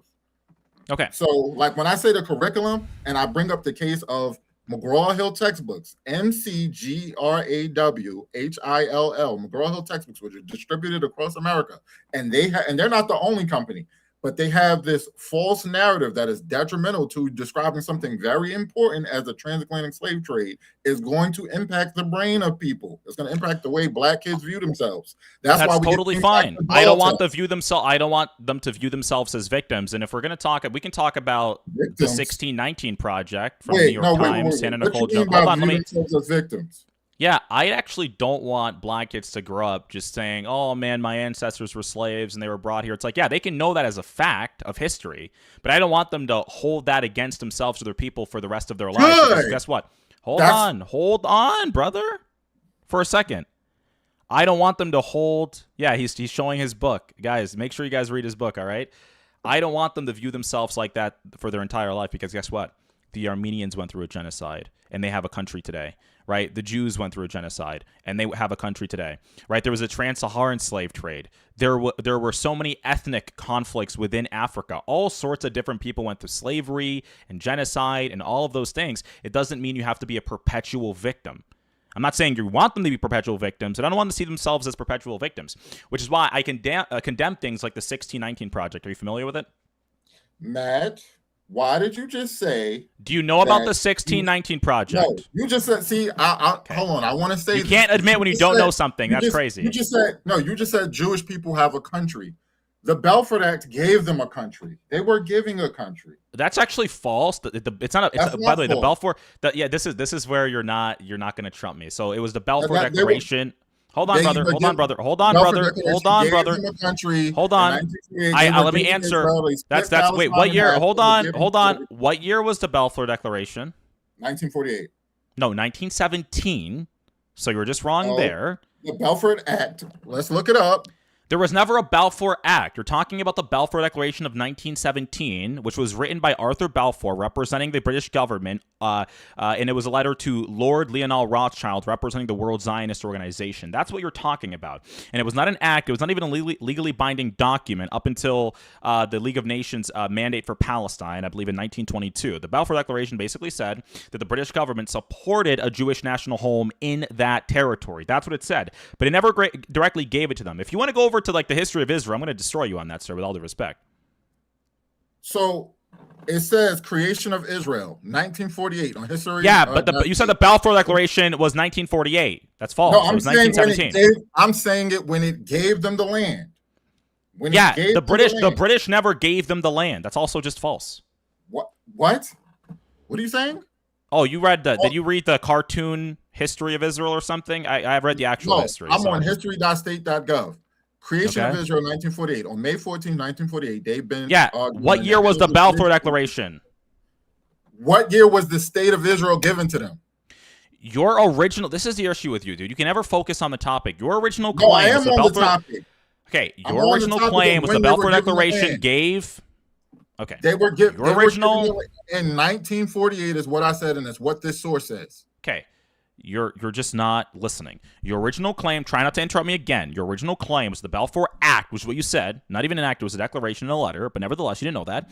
You said the Balfour Act gave Israel the state, or gave the Jews the state in 1948. That's false. The Balfour Declaration was in 1917. It was at the time was a non-legally binding letter from Arthur Balfour to Lord Lionel Rothschild, representing obviously the WZO. And basically, it was like, hey, the British government supports a Jewish national home in this land, and we will basically use efforts to try to facilitate it, like migration. They actually never ended up giving the Jewish people a state. They ended up leaving before. Israel declared independence May 14th, 1948, and the British left disgruntled. Right? They didn't leave giving them a state or anything like that. So you're just wrong on that, but I don't want to dunk on you. Well, how did they get the land? How did they get the land? They just took it from Palestine? They just took it from Palestinians and stuff like that? Or? No, they were migrating there legally under the British Empire, right, for decades upon decades. There was the first and second Aliyah also that happened that were being funded by the Rothschilds, which were benefactors, right? So they were funding Jewish migration to the land. You said they were being funded by whom? By the Rothschilds, right? Okay. So the Rothschilds were benefactors. They were being philanthropic, and they were giving money for Jewish people facing persecution in Europe to go over to the land of Israel and start living there instead. And so they were migrating there on boats and ships, and they created businesses, industries, and so on and so forth. And it was funded. Yeah, by other Jewish people. What are you confused about? In power. I mean, wealthy, prominent people. Yeah. Money and power. So when you brought this up and they were given a money and factor is not a bad thing. They were given a country and you brought this up and they were funded. Actually, that's also not true. They were never given a country. Why'd you bring up this example? You're just wrong. They were never given a country. Because you were naming like you named someone else too, and it was a comparison to black people. And you do this. I named the Armenians. I named the Armenians going through the Armenian genocide and them having a country today. I named all sorts of different people that went through stuff that have a nation for themselves and have built themselves up ever since. So, and you did that for what?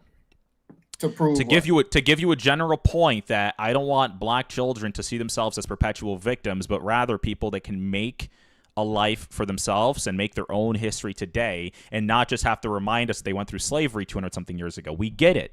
We get it. You and I never, me and you never picked cotton on a cotton field, getting whipped, or were forced to like do any of the. We never had to live like that. So let's stop pretending that we did, right? We live in 2026.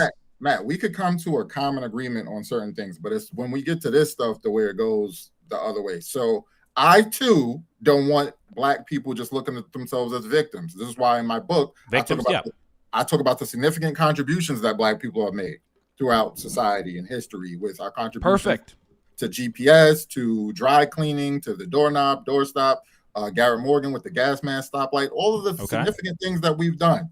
You know, Eugene Russell with his contributions to cell phones and cell towers, the great things that we've done. So you don't just look at yourself like a victim, like we can do great things, and you motivate yourself to do great things. But when people talk about like after the Emancipation Proclamation, black people were just set free and everything was okay and it was hunky-dory, that's where the problem, yeah, no one ever says Jim Crow didn't happen. Jim Crow happened.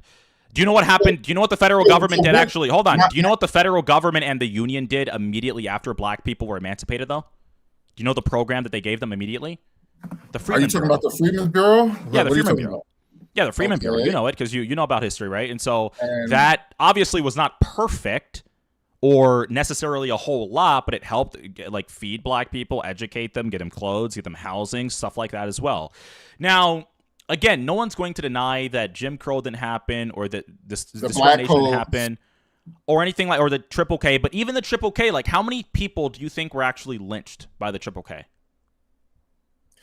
From starting when they were founded in 1866. Are you talking about from 1866 to when? Yeah, until now. How many people? Are we counting people who have went missing? Like that's no, just people that were proven to have been killed by the Triple K. People proven to have been killed. I think the number is between 4,000 and 5,000, something like that. How many young black men have died since 2010 because of gun violence? We're talking about proven cases. Young black men that have died because of gun violence, just died because of gun violence. Whether the murderer was found or not. Since when? From when to when? 2010 and now. 2010 and now. You think more or less than 4,000? I'm gonna get the exact number. Let's get the exact number. 1,000. You're not gonna get the exact number. How many, or close to it? How many? You're not gonna. But look. Hold on. How many young black men have died since 2010 from gunshots? Let's look it up. Some of them were killed by white people. Presumed, some of them, sure. So the leading cause of death, obviously, we know that. An exact comprehensive cumulative total of young black men who have died, we obviously don't know yet. But annual averages, on average, about 4,900 black males of all ages are killed with guns each year in the United States. So let's round it up 5,000. 4,900 are killed every single year. Yeah. The majority of them obviously being killed by other black men. 5,000, let's do it times 16. That's 80,000 men. If we presume that it's about 5,000 men dying every single year since 2010. So 80,000 young black men, or just black men, have died because of gun violence by other black people over the last 16 years. And from the KKK's founding, from 1866 to now, it's like hovering maybe over around 4,000, maybe 4,500, depending on the source. And so this is the issue. Hold on for a second. This is the issue, sir. Hold on. This is the issue. Don't interrupt me. No. Hold on. This is the issue. Hold on. This is the issue. My issue is that why am I consistently... Hold on. That's right. The Triple K is irrelevant. They have like 4 members now, if that. Okay, why do we keep hearing about the Triple K this and fear-mongering this and Sundown Town this? The real Sundown Town where black people are getting murdered? South side of Chicago, Detroit, Michigan, Boston, Massachusetts. We can go on and on with these different places. Los Angeles, right? We can talk about Compton, all of these different places. That is the real epidemic. You need to go to those neighborhoods and tell those young black men, your life matters. Don't shoot your brother. Don't shoot. Go to Trayvon and tell him not to shoot Deontay. That's who needs to hear it. We don't need to hear about this fear-mongering of the Triple K and this. We don't need to hear that fear-mongering. These are the real numbers. 80,000 deaths, nearly 100K. Okay. I agree. In the black community, we need to stop gangbanging. We need to stop gangbanging communities. I always call gangbangers, I call them predators. I call them no different than child predators. That's what I say. So you got to get familiar with me. I'm not trying to make the argument with that. But when it comes in, I want you to answer this question. How many people... So in 2006, the FBI released a statement that law enforcement had been infiltrated by white supremacists. Are you familiar with that? Yeah, some so-called white supremacists, okay. Sure. So how many people do you think have fell victim to white supremacy, especially in law enforcement, going from... Very few. Very few. Actual proven white supremacists that went... Yeah, actual proven white supremacists, I think very few. You're saying proven white supremacists, but that's the thing. When it's in a system, I'm able to hide it. A guy just went viral. Oh, they're just hiding it. Okay, they're hiding it. Yeah, you're able to hide it. Judge Sherwood Bauer just so happened to get exposed. But we know, and during Jim Crow in the 1940s and 50s, when those KKK members were walking around, we know that a lot of them. We don't live back then, man. We live now. We live here now. I don't know where you guys are getting this from. Those people are living now. Okay, this is the issue. Yeah, and those people. Okay, name a single person that was enforcing Jim Crow that lives today that is actively still oppressing black people. Name a single person that lives today that lived during Jim Crow. So you're trying to frame it that way. We know what. Is it true that during the 1940s and 50s, KKK members were political people, doctors, police officers? Is that true? Sure. So to an extent. I can't name any of them from that time that specifically. Same way I won't name someone today because they walk around with masks and they're not showing you who they are. There are like 5 of those. They're like 5 people nowadays, man. They're like 5 people. KKK members? I'm being hyperbolic here, but practically, be literal. No, hold on. Practically, hold on. I'm being hyperbolic, but practically, there are like 5 people. Like for example, hold on. Let's get a number. Right? Yeah, their numbers have been diminishing, and they're totally politically irrelevant nowadays. But for example, there is a white nationalist group. I believe their name is Patriot Front. They were marching in D.C. on the 4th of July. There were like barely any of them. They were totally irrelevant. They do nothing. I've looked into the research about their membership rates. They were struggling to get people on Discord. So their numbers are like 200. To the source, 5,000 to 10,000. Okay. And what were their numbers? What were their numbers back then? Let's just look it up. Let's just look it up, right? KKK membership over the years. Let's look it up. What does it say over the years? Yeah, just super duper small. 1950s present. Today, the KKK has no central organization. Civil rights watchdogs like the watch group, like the SPLC estimate that membership has shrunk to a few thousand active members spread across tiny, isolated local factions. They're totally irrelevant. By the way, the SPLC is its own little joke because they were funding these white nationalist movements, by the way, which is also another thing, being funded by Democrats. But I know you're not a Democrat, so I won't get you on that one. Yeah, but dude, they're totally irrelevant now. No one even went.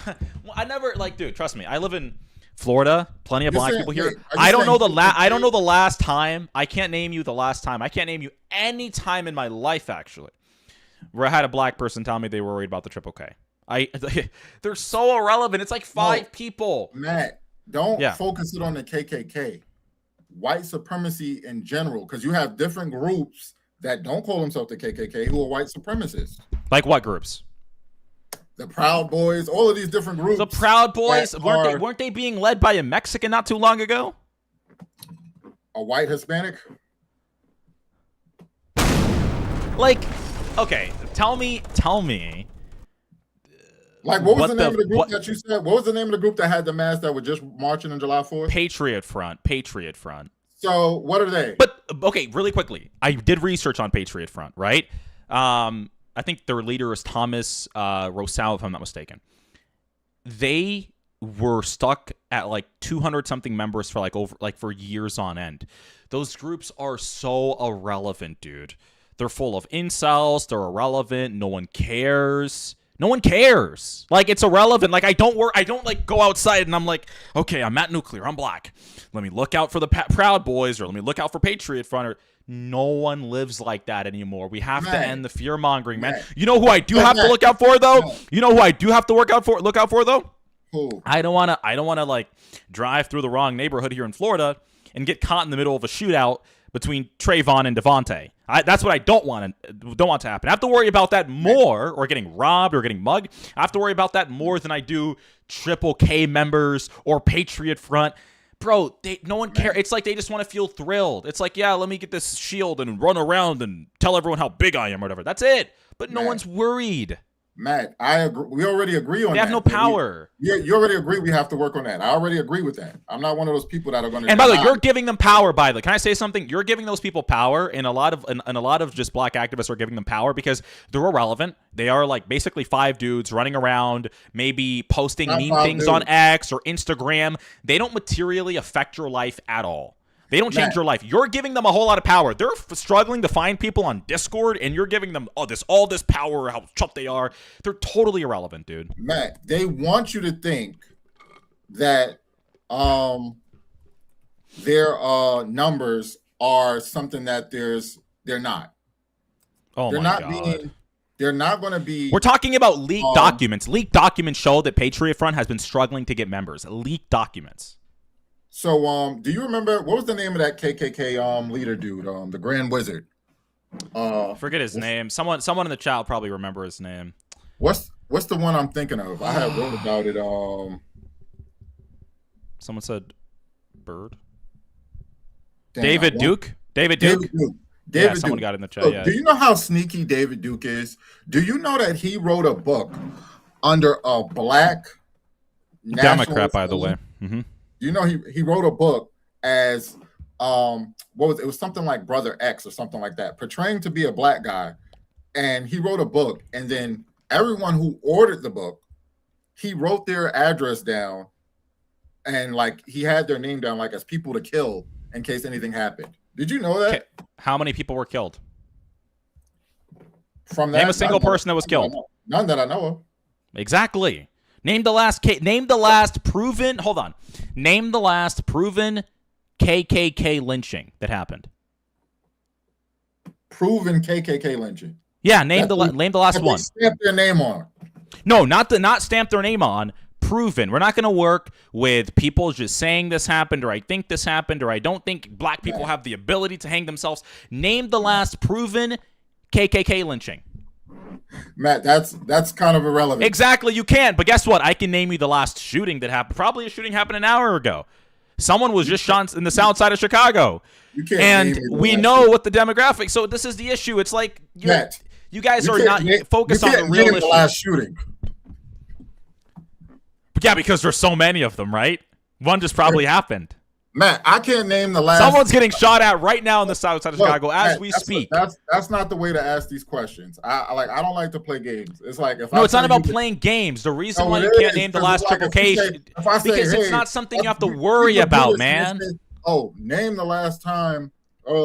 Name the names of the last white person that got shot, or name the because if it was an epidemic, if it was an listen, if the Triple K killing black people was in any way an epidemic, we'd hear about it all day long. Hold on, this just my producer just told me this: 4 dead, 20 injured, in Chicago weekend shootings, according to CPD, Chicago Police Department.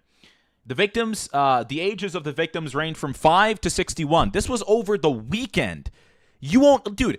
Not a single black person has been proven to be killed by the Triple K in like well over 30-something years. We just had this weekend, and if I put your line, like this is what I'm talking about, man. It's like But priorities Matt, are just wrong, man. Yeah, but you said you've heard of this stat when the FBI said in 2006 that law enforcement had been infiltrated by white. Yeah, they didn't say it to a large level. They said there were some guys they were posting white nationalist things on social media, and it was enough for them to put it.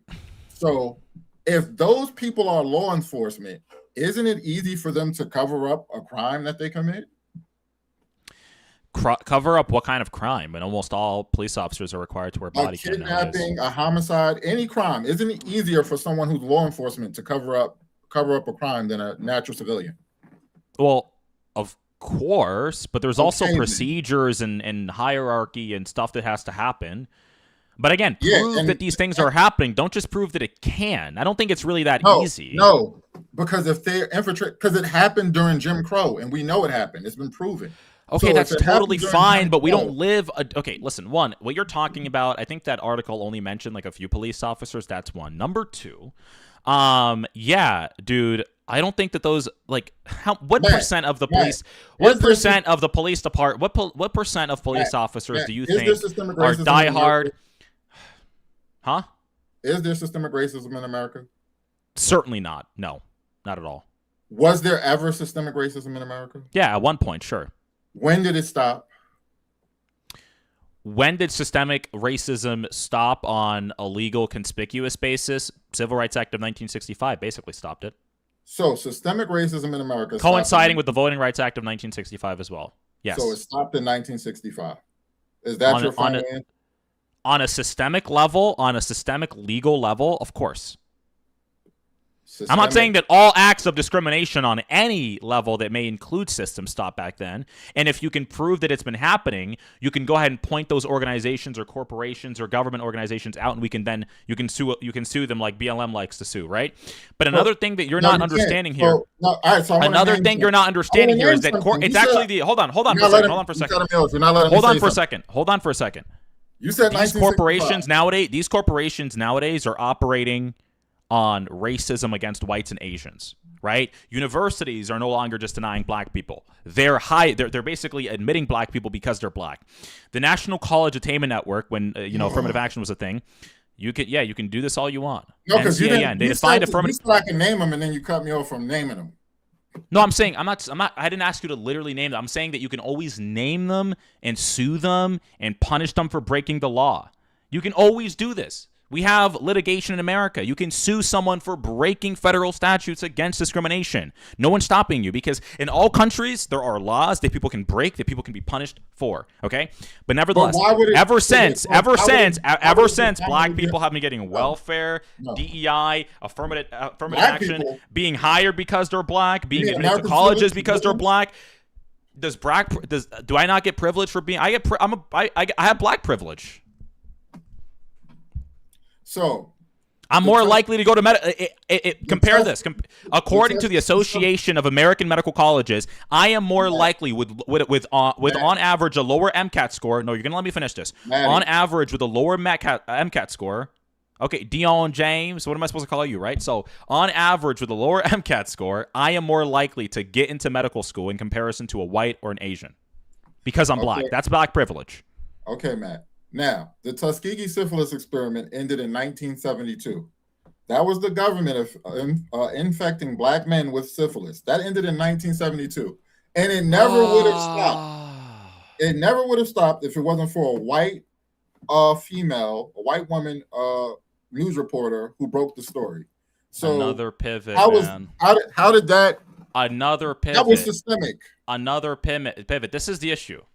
No, you said it ended in 1965. I said, really quickly. I said, legally speaking, referencing discrimination, yes, it did end that way, but that doesn't stop people from breaking the law. And another thing is that I'm pretty sure people have told you this before.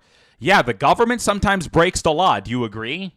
Yeah, and when they predominantly do it against one race, that's called systemic racism. But nope, that's not what happens, though. That's not what happens. This is your issue. They don't predominantly do it. No, they don't predominantly do it against one race. That's totally false. Of course not. Who else was victim to the Tuskegee experiment other than black people? No, you're mentioning one specific thing, right? I'm saying generally speaking, the government does bad things to all sorts of. from 1932 to 1972 We when live in two. Hold on. Just a That's reminder. We live in racism. 2000. We live in Yeah, MK Ultra. Was that against black people too? when did redlining stop? When did redlining Exactly. stop? When did Well, redlining officially, stop? voting. Yeah, so the Housing Rights Act of 1966 officially stopped it. By the way, do you know that redlining disproportionately, like actually, the majority of people that were affected by it were white people, Jewish No. people, Italians? Yeah, they were. Yeah, they were. No. You know Yeah, the they Levitt were. brothers, William Levitt, how they created Levittown in Pennsylvania and in New York, and they had deeds that said "Do not sell to Negroes." Do you know about them? Can I ask you a question about that? Sure. Because people mention white flight all the time. I want to get a little philosophical here with white flight. Why have we never heard of black flight? From where? Let's say black people moving out of a neighborhood when white people move in. Why have we never heard of that? Black people moving out of a neighborhood when white people moved in. Yeah, why have we never heard of that happening? Like the opposite of what we typically hear. You're saying we hear about white people leaving a neighborhood when black people move in. We don't hear about black people leaving a neighborhood when white people move in. Yeah. Is that what Why you're do you saying? think that's the case is the question.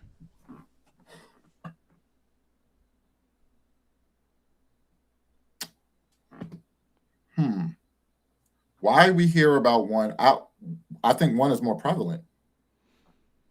Yeah, I've never heard of anyone say, yeah, you better not buy a house here. So many white people are here. Or you better move out of here because so many white people are coming in. Now, I'm not saying that anyone should move out of any Is neighborhood. one more when prevalent?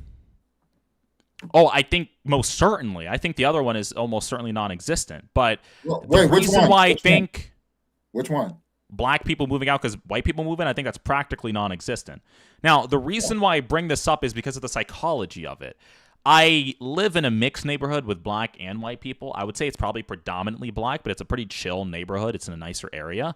I don't understand why white people would move if they just have good, law-abiding, tax-paying, non-criminal fellow black neighbors. I don't think that people move because of that. I think people move because of crime, because they hear gunshots, they have to duck, they have to lock their doors at night, which everyone should be doing, by the way, in the modern times. But they have to worry about so much crime, and they have to worry about loud music. And also, I think that's why people move. I don't think people move just because, oh, these people that are of a set different color are moving in. No, of course not. And by the way, even they will tell you that. Do you think that the typical argument that is given is, oh, this person's of a different race? No, they're going to lay out problems that are disproportionate. I don't know where the music is coming from. Yeah. They're going to lay out problems that are disproportionate within certain communities that makes them want to leave. Okay? Matt, So back to what you were just saying. I got a do you question. think they're moving? By the way, do you think they're moving just because they're black, actually? Is that your position? Do you think they move out just because they're black? I think in some cases they just move out because they view black people as less than, and then when they see us moving in, they're like, well, it's time to go. You know, there goes the neighborhood type of thing. They just view them as less than before they do anything. But I want to ask you a question. Just a If you blank, already- just blank like that. If you live in a wealthy neighborhood, so do white people who live in wealthy neighborhoods, do they move when black people move in? Possibly, yeah, possibly. Yeah, but possibly, but we have no proof of that. No, I'm not saying that we don't have any proof of that. Possibly, I think that it may occur. Yeah, but It we don't. depends. Have I think certainly at lower rates. we don't have any proof of that though. I'm not saying that we don't have proof, or we do don't. have proof. There's no proof of that. I think most likely if they do move out, it's at a very, very, very, it's a much lower rate. If it's a very wealthy and affluent There's place. Do you no want to know proof why? of By the that. way, do you want to know why? Why? Do you want What? to know why? Because they know that that person is affluent. That person is wealthy, and wealthy people are less likely to commit crimes. Exactly. Right? Exactly. Oh, so you're saying it's not just a racial thing? They're not. You're just proving my point because you're proving my point. Because if white people, so hold on, if affluent black people move into neighborhoods where there's predominantly white people, and they're like, I'm not going to move out because this black person is probably doing well for himself and rich. I don't think he's a criminal. He's moving into a wealthy neighborhood. Then you're saying it's not just because of melanin content, which is very reductive. It's more about socioeconomic status, right, and how they view the socio aspects of things, how you behave socially speaking as well. I think is very important. I disagree that the issues that people have with different races actually comes down to melanin content. No, I don't think that's what the case is. I think the case is that melanin content is like white people see black people see white people, and people recognize behaviors within different populations. But I don't think that the real issue anyone ever has is this person is just a different color. This is where all of the issues lie. They're just a different color, okay? We know some people are racist, and we know some people just feel that way. Wait, so have you spoken to racists? Have I spoken to racists? Yes, I have.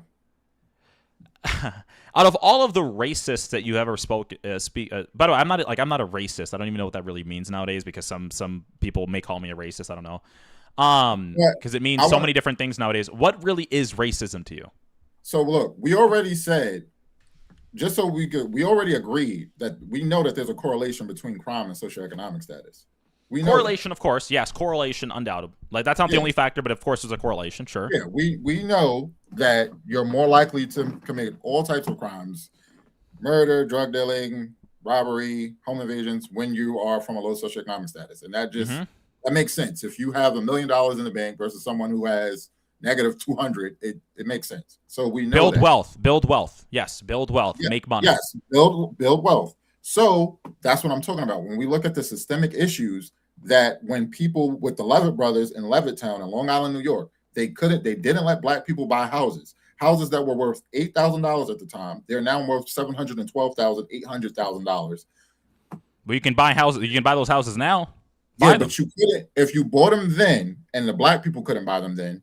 And now, say your grandparents gave you the house, and the house is paid off. You now essentially have $700,000 to $800,000 that a black person couldn't build. They couldn't build that generational wealth because of a systemic issue that was in the 1950s and 60s. This is not generational wealth. Let me ask you, speaking of studies and data, there was a 20-year study that was done on generational wealth, and they concluded that 70% of generational wealth disappears by the second generation. Did you know that? How much? How much? 70% of generational wealth disappears by just the second generation. So I'm not saying that lingering effects of systemic racism can't explain. What was the name of that study? I can find you. It's a 20-year study on generational wealth. You can just look that up and you'll find it immediately. I read it a while ago. Just 20-year study on generational wealth. But the interesting part, and by the way, it's very comprehensive.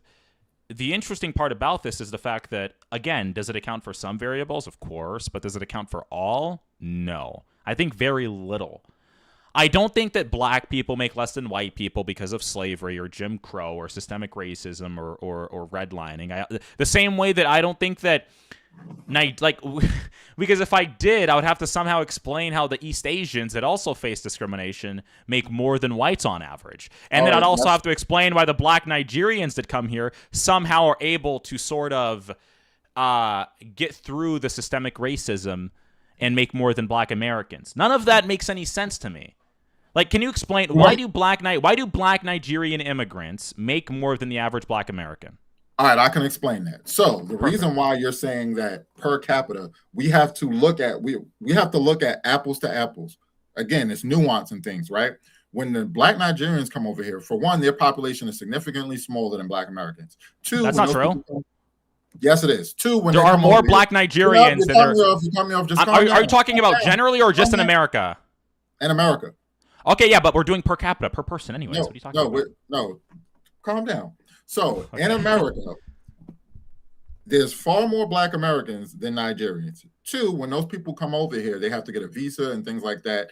They're sending over their best, their elitists, they're top of their game that come over here. And then those people get all types of grants and things like that to open up businesses. If I were to compare the top elite black people to just the Nigerian population, then you would see the same exact thing. We're factoring all of the people who face. Yeah, but that's not actually true.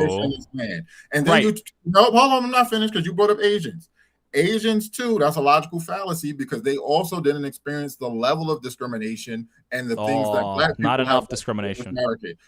From slavery through Jim Crow with the black code laws and all of the discrimination with banking, redlining, the criminal justice system, all of the discrimination that went against black people. The Levitt houses said, don't sell to Negroes. It didn't say don't sell to Asians. So you're talking about a whole bunch of information that certainly had people- nothing to do with the behavior between both of those different groups. Okay, No, let me 'cause respond. in Let me the respond. 1950s and Let me 60s, respond. Black people were at their peak. Were we So not? you're saying model minorities. Wait, you're saying in the 1960s, black people were at their peak?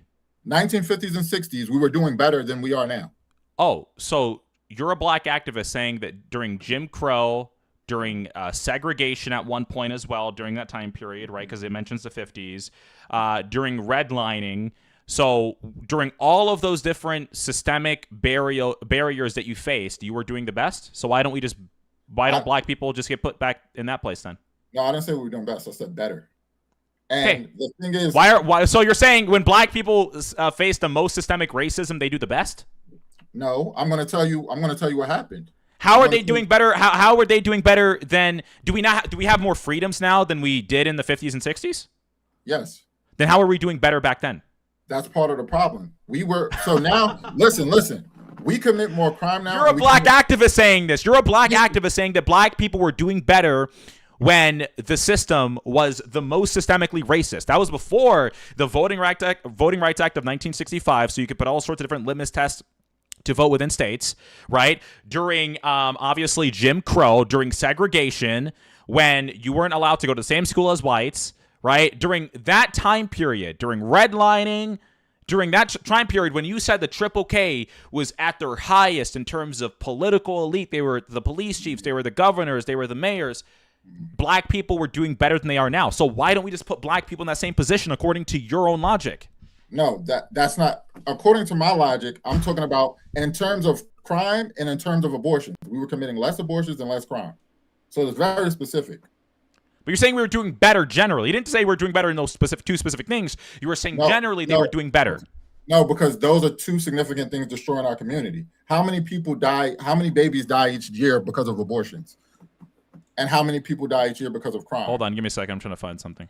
And then, no, I agree. A lot more. Yo, you're actually agreeing with me. Yes, I agree. Abortions are horrible. Let me get into it. Because Margaret Sanger, who was a racist, she put Planned Parenthoods in black communities. That's part of the systemic issues. So if you would listen to me, you would realize you agree with me with a lot.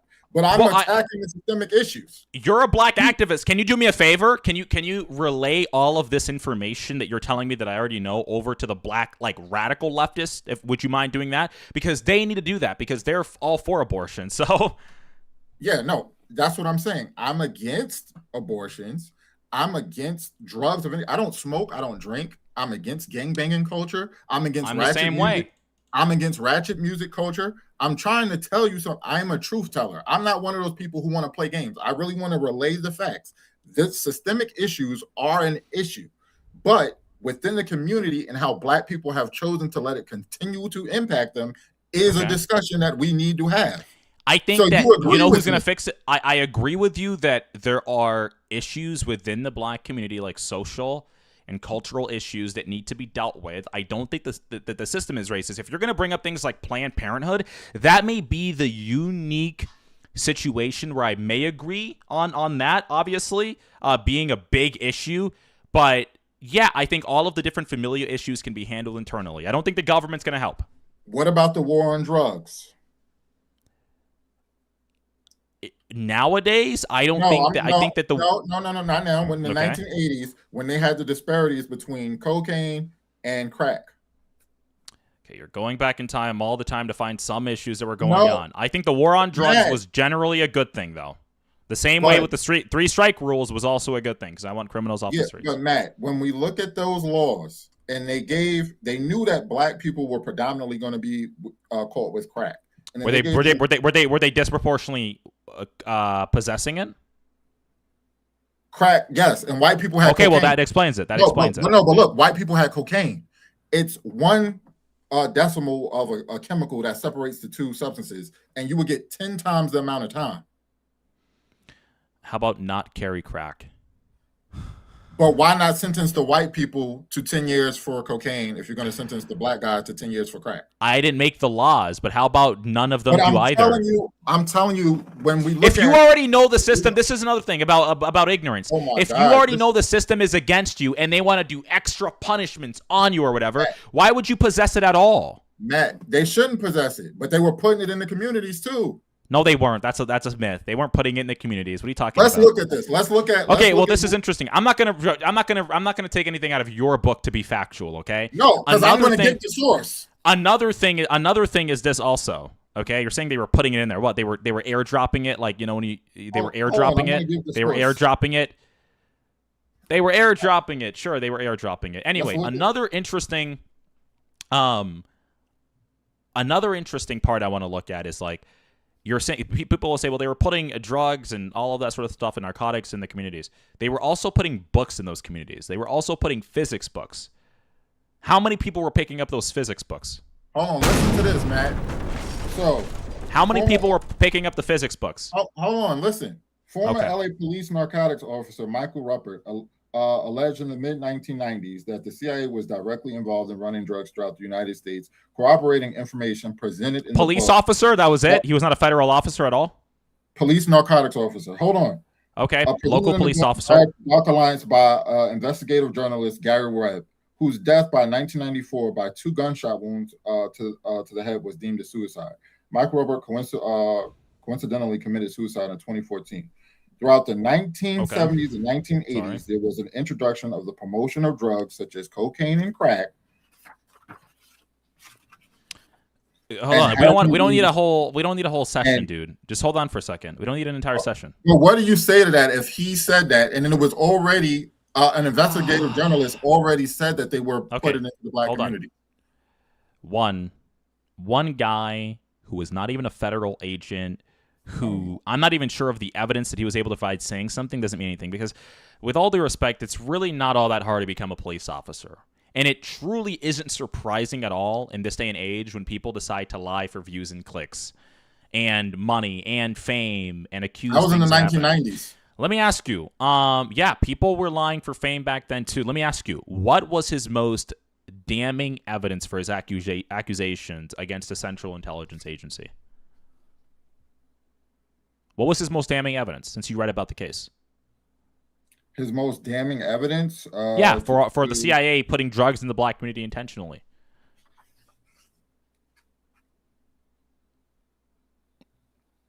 Let me see specifically what he says. I don't want to lie on the guy. Okay. Because he's making a claim, but this is the thing. I really don't believe claims from anybody. I don't even care if you're the president. I don't believe just claims, guys. I believe evidence for the claims. So I can say that I cured cancer or breast cancer, or I went to the moon today. That does not matter. Even if I'm Matt Nuclear, who, to be honest, I'm not really famous or anything, right? At least not yet. Semi-famous, I guess. Even if I'm the CIA director, which would be a lot more. This guy's a local police officer, okay? Evidence is what's important, not just claims. So you read about him, right? What was his most damning evidence for the CIA actually putting drugs in the black community? Because he said it as a police officer, not even as a federal agent. What was his actual evidence for that?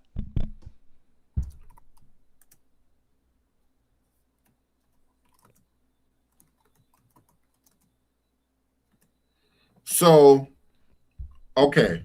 So here's a case. I don't know if you want me. Let me look and see if not a different case. That guy, like, find me. Okay, look up that guy on Google.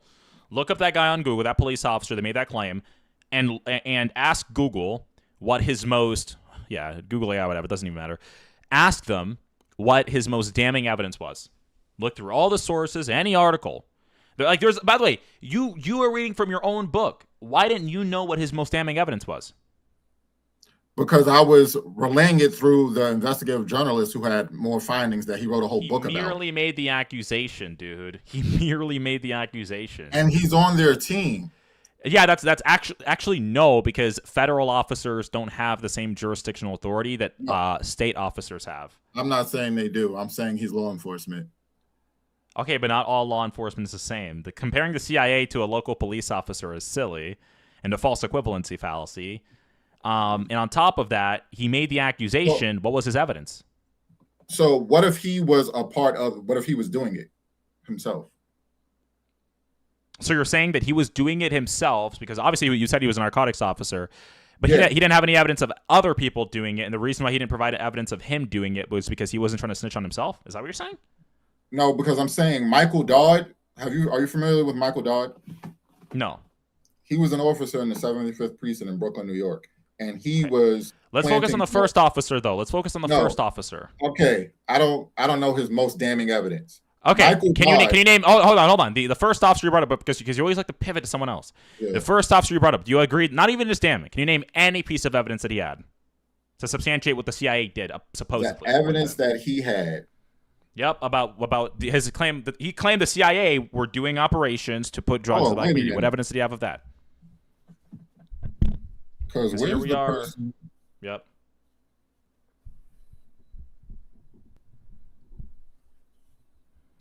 By the way, I'm going to wrap up my show here in a second, so let's make sure we do this.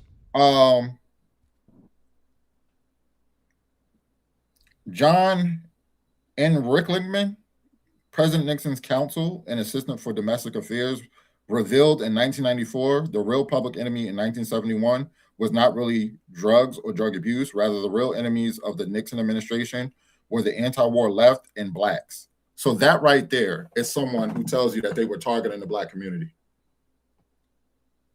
Enemies of did I hear that right? Enemies of the administration? Listen, I'll say it again. Yeah, they were saying that black people were the enemies of the administration, right? President Nixon's counsel, okay, and assistant for domestic affairs revealed in 1994 the real public enemy in 1971 was not really drugs or drug abuse. Rather, the real enemies of the Nixon administration were the anti-war left and blacks. Okay, what does that have to do with your original claim of that police officer that claimed that the CIA was putting drugs in the black community intentionally to arrest them? That has to do with him supporting what Nixon's administration said. He's supporting that they were targeting the black community. Okay, those are two different claims, right? No, they're not. Let's say that's true. No, targeting the black community does not mean that you're intentionally putting drugs there as the CIA. By the way, the guy that you just gave me that was on his counsel is also not a CIA agent and never was. He's his counsel for Richard Nixon. Yeah, for domestic affairs, not a CIA agent.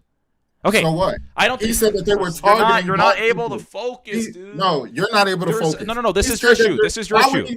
Why would he specifically say that their enemy is the black community? Okay. One, even within his own statement, I'm not defending him, even within his own statement, he said that the issue is not drugs or drug abuse. And he never once there said that, hey, we, as the Nixon administration, are planting drugs there. Never said that. He said that the enemy of the administration were blacks and anti-war leftist protesters. That is not the same thing as we planted drugs in the community or the CIA planted drugs in the community, which is what you claimed. Okay, so you're just wrong there about what you said. Anyway, so dude, we're pushing on 2 hours. So why did he say that? Why did he say that? That's an entire, I don't know, that's a totally different thing. Oh, do you see that as detrimental to the black community, him saying that? Yeah, but I don't think that's the same thing. It is. Bro, I can't believe you're an educator. You're a doctor? And that's how your logic works? Ad hominem? I don't know, bro. I don't know. This guy's a doctor, but he doesn't understand how he's skipping through claims. How old are you, sir, by the way? One supports the claim. No, it doesn't. It doesn't even follow. But are you? How old are you, sir? How old are you? 19. How old are you? 36. Okay. I'm not sure how that's relevant. God bless you, man. God bless you, man. All right. Good conversation. We may disagree. That's detrimental, though. Yeah, dude. I'm asking you. I asked you originally for evidence of a particular claim. And you know what? Never mind, dude. Never mind. And you skipped something else. Okay. No, I answered. Nevertheless, dude, Okay, sure. We may come from two different sides of the aisle, and we may disagree, but we've been having a 2-hour conversation. I respect your profession, you being an educator, you giving your own insight as a black activist from a non-leftist perspective. If anyone wants to check out this guy's book, it's titled Black Supremacy. It's probably really interesting. And thank you for joining me and being willing to have discussions, because I want more people to be willing to come on and have discussions with me about these very polemical topics. So I want to praise you for that. Thank you. Where is this at? Because I don't know. It says, are you on YouTube right now? Where are you on? I'm on YouTube, TikTok, on the Nuclear Reaction. Yep. And on X as well. YouTube, X, and TikTok is where I'm currently streaming. And this is live on YouTube right now? Live on YouTube, live on TikTok. Yep. Okay.